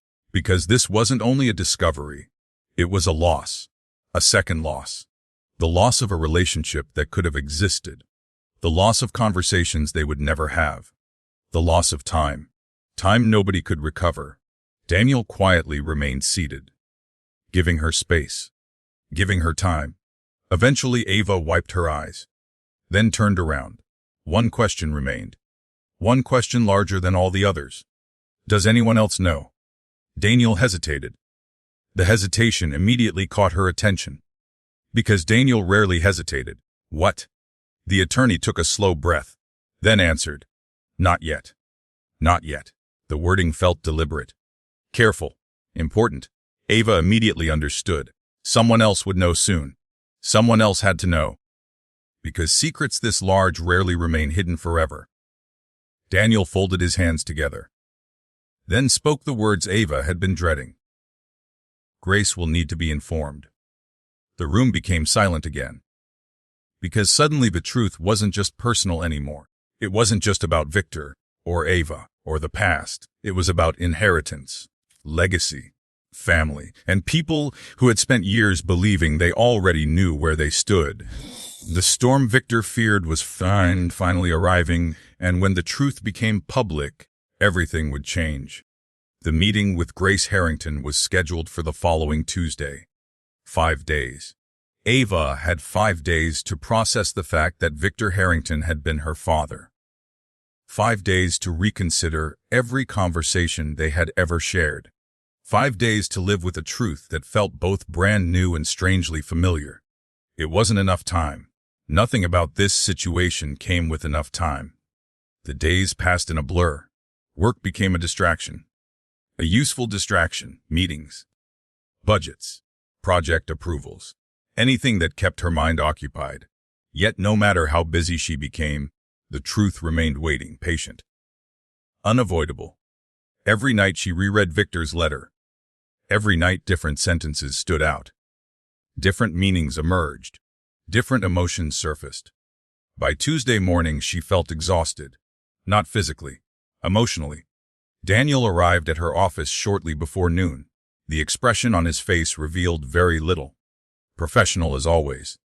Yet Ava noticed the tension, the anticipation, the awareness that something significant was about to happen. You ready? Ava laughed softly. No. Good. She raised an eyebrow. Good? Daniel nodded. Anybody who feels ready for this conversation probably isn't taking it seriously. A fair point. The meeting took place at Harrington House, Victor's estate. The same property Ava had visited months earlier. Only now it felt different. Everything felt different. The long driveway, the gardens, the stone pathways. Every part of the property carried new meaning. Ava found herself wondering how many times Victor had stood here thinking about her. Thinking about the truth. Thinking about whether he should tell her. The thought was almost unbearable. Inside the house, the atmosphere felt tense. Very tense. Staff members moved quietly. Conversations remained brief. The entire estate seemed aware something important was happening. Grace was waiting in Victor's study. The moment Ava entered, she noticed how composed Grace appeared. Elegant, controlled, confident, a woman accustomed to handling difficult situations. Daniel closed the door behind them. The sound seemed louder than usual. For several moments nobody spoke. Then Grace smiled politely. Ava, the greeting felt sincere. At least initially. Ava returned it. Grace. Daniel remained standing. His position immediately caught Grace's attention, because Daniel usually sat, always sat. Today he remained on his feet. The subtle difference changed everything. Grace noticed. The smile faded, only slightly. But enough. What is this about? Daniel took a slow breath, then moved toward the desk. Several folders rested there, prepared, waiting. Grace's eyes followed them immediately. The room grew quieter. Daniel began carefully, methodically, the way attorneys often deliver difficult information. Victor's investigation, the historical records, the recovered documents, the DNA testing. Piece by piece, step by step, the truth unfolded. Grace listened silently. At first her expression revealed nothing. Then small changes began appearing. Confusion, disbelief, concern. By the time Daniel reached the DNA report, all three emotions had become impossible to hide. No. The word escaped before Daniel even finished speaking. The room froze. Grace stared at the paperwork, then at Ava, then back at Daniel. No. This time louder, stronger, more emotional. Daniel remained calm. The documents spoke for themselves. Grace stood, walked toward the window, then back again. The movement felt restless, uncharacteristic. For the first time since Ava met her, Grace appeared genuinely shaken. This isn't possible. Daniel quietly handed over the report. Grace read, then reread, then read again. The silence became unbearable. Eventually she lowered the pages. Her hands trembled slightly. Only slightly, yet enough, because certainty was disappearing, and certainty can be difficult to lose, especially when you've built an entire life around it. For several minutes nobody spoke. Then something unexpected happened. Grace laughed. A short laugh, disbelieving, almost bitter. Ava immediately recognized it. She had laughed exactly the same way when she discovered Ethan and Sophia. The laugh people make when reality becomes too absurd to process normally. Grace sat down slowly. The energy seemed to leave her all at once. He knew. Daniel nodded. Yes. The answer hit hard. Very hard. Because suddenly Grace wasn't simply learning the truth. She was realizing Victor had known the truth before he died, and had chosen not to tell her. The realization clearly hurt. A lot. How long? The question sounded fragile. Daniel answered honestly. We don't know exactly. Grace looked away. Toward the bookshelves. Toward the photographs. Toward decades of memories. Ava suddenly felt sorry for her. Not because Grace had done anything wrong. Because grief had just become more complicated. Much more complicated. The room remained quiet. Then another voice appeared from the doorway. What's going on? Everyone turned. Sophia. Behind her stood Ethan. Neither had been expected. Neither looked prepared for what they had just walked into. Apparently someone had informed family members that an important meeting was taking place. Curiosity had done the rest. The timing couldn't have been worse, or perhaps it couldn't have been more inevitable. Sophia looked between them, then toward the paperwork, then toward Ava. Confusion immediately appeared. What happened? Nobody answered. The silence itself became an answer. Ethan frowned. Sophia looked increasingly nervous. Finally Grace spoke. The words sounded strange, as though she still didn't fully believe them herself. Victor was Ava's father. Silence. Complete silence. The statement landed like an explosion. Sophia stared, blinking repeatedly, certain she misunderstood. Ethan looked equally stunned. Neither moved. Neither spoke. Several seconds passed. Then Sophia laughed. Exactly the same disbelieving laugh Grace had made earlier. No. The words sounded identical, almost perfectly identical. Daniel quietly handed her the report. Sophia read, then stopped, then read again. The color slowly drained from her face. Ava watched the realization arrive. Watched understanding spread. Watched years of assumptions collapse. Because if Victor had been Ava's father, then everything changed. Not just emotionally, legally, financially, historically. The implications became impossible to ignore. Ethan understood immediately. His expression gave it away. The room noticed. Grace noticed. Daniel noticed. Most importantly, Ava noticed. And for the first time since discovering the truth, something became crystal clear. This wasn't about money. Not for her. Not anymore. She had already inherited the most important thing. The truth. Everyone else could argue about the rest. The meeting continued for nearly 3 hours. Questions. Answers. Documents. History. Emotions. By the time it ended, nobody looked the same. The truth had changed every relationship in the room. Every assumption. Every certainty. As Ava prepared to leave, Grace stopped her. The older woman looked exhausted, yet sincere. For several moments she simply studied Ava, then quietly spoke. "Victor would have wanted to know you." The words nearly broke Ava, because deep down, she already knew. The drive home felt surreal. The city looked exactly the same. Yet everything felt different. Victor wasn't simply part of her story anymore. He always had been. Neither of them knew it, until it was too late. But not everyone accepted the truth gracefully. And before this story ended, one final battle remained. The battle over Victor's will, the battle over his legacy, and the battle over what kind of family they would become after the truth was finally revealed. The legal challenge arrived exactly 9 days later. Ava wasn't surprised.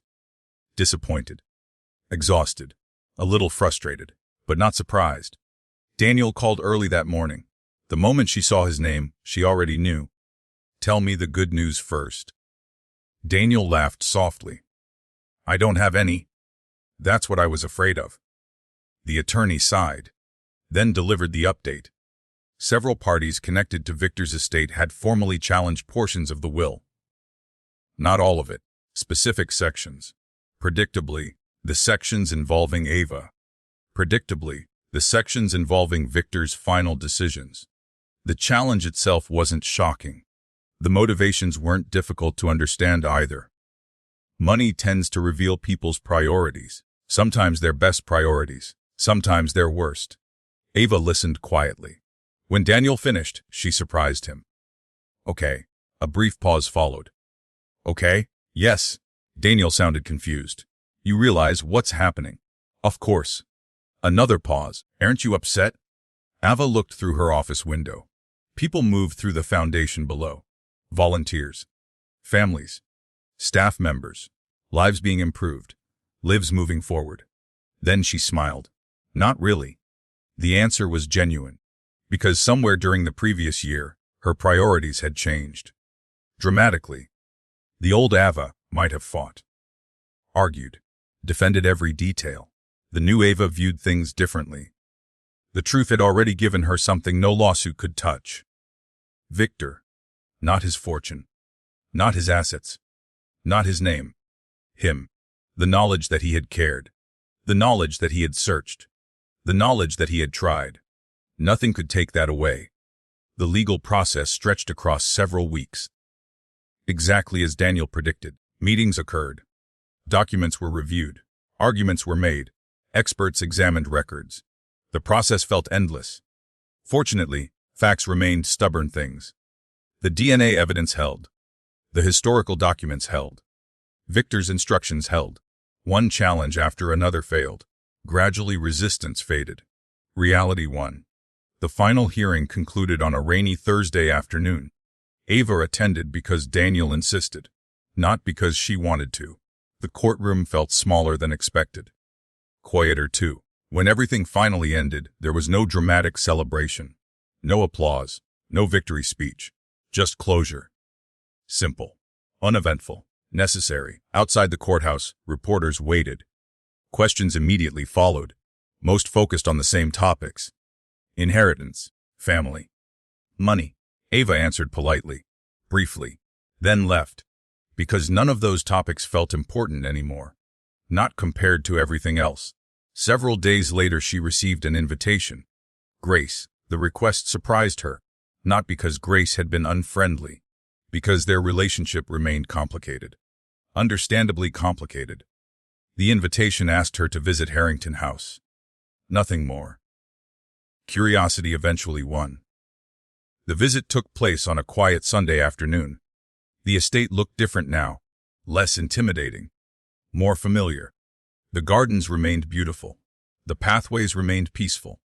Yet the atmosphere felt softer somehow. as though the house itself was slowly adjusting to life without Victor. Grace greeted her personally.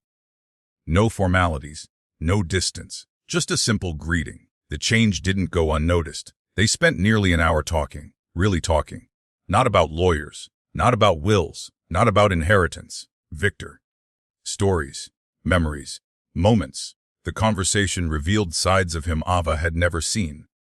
A stubborn young businessman, an ambitious dreamer, a terrible golfer, a surprisingly competitive board game player. The stories felt priceless. By the end of the afternoon, Ava found herself laughing more than she expected. So did Grace. At one point they walked into Victor's study. The room looked exactly as he had left it. Books, photographs, notes, memories, everywhere. Grace paused beside the desk, then opened a drawer.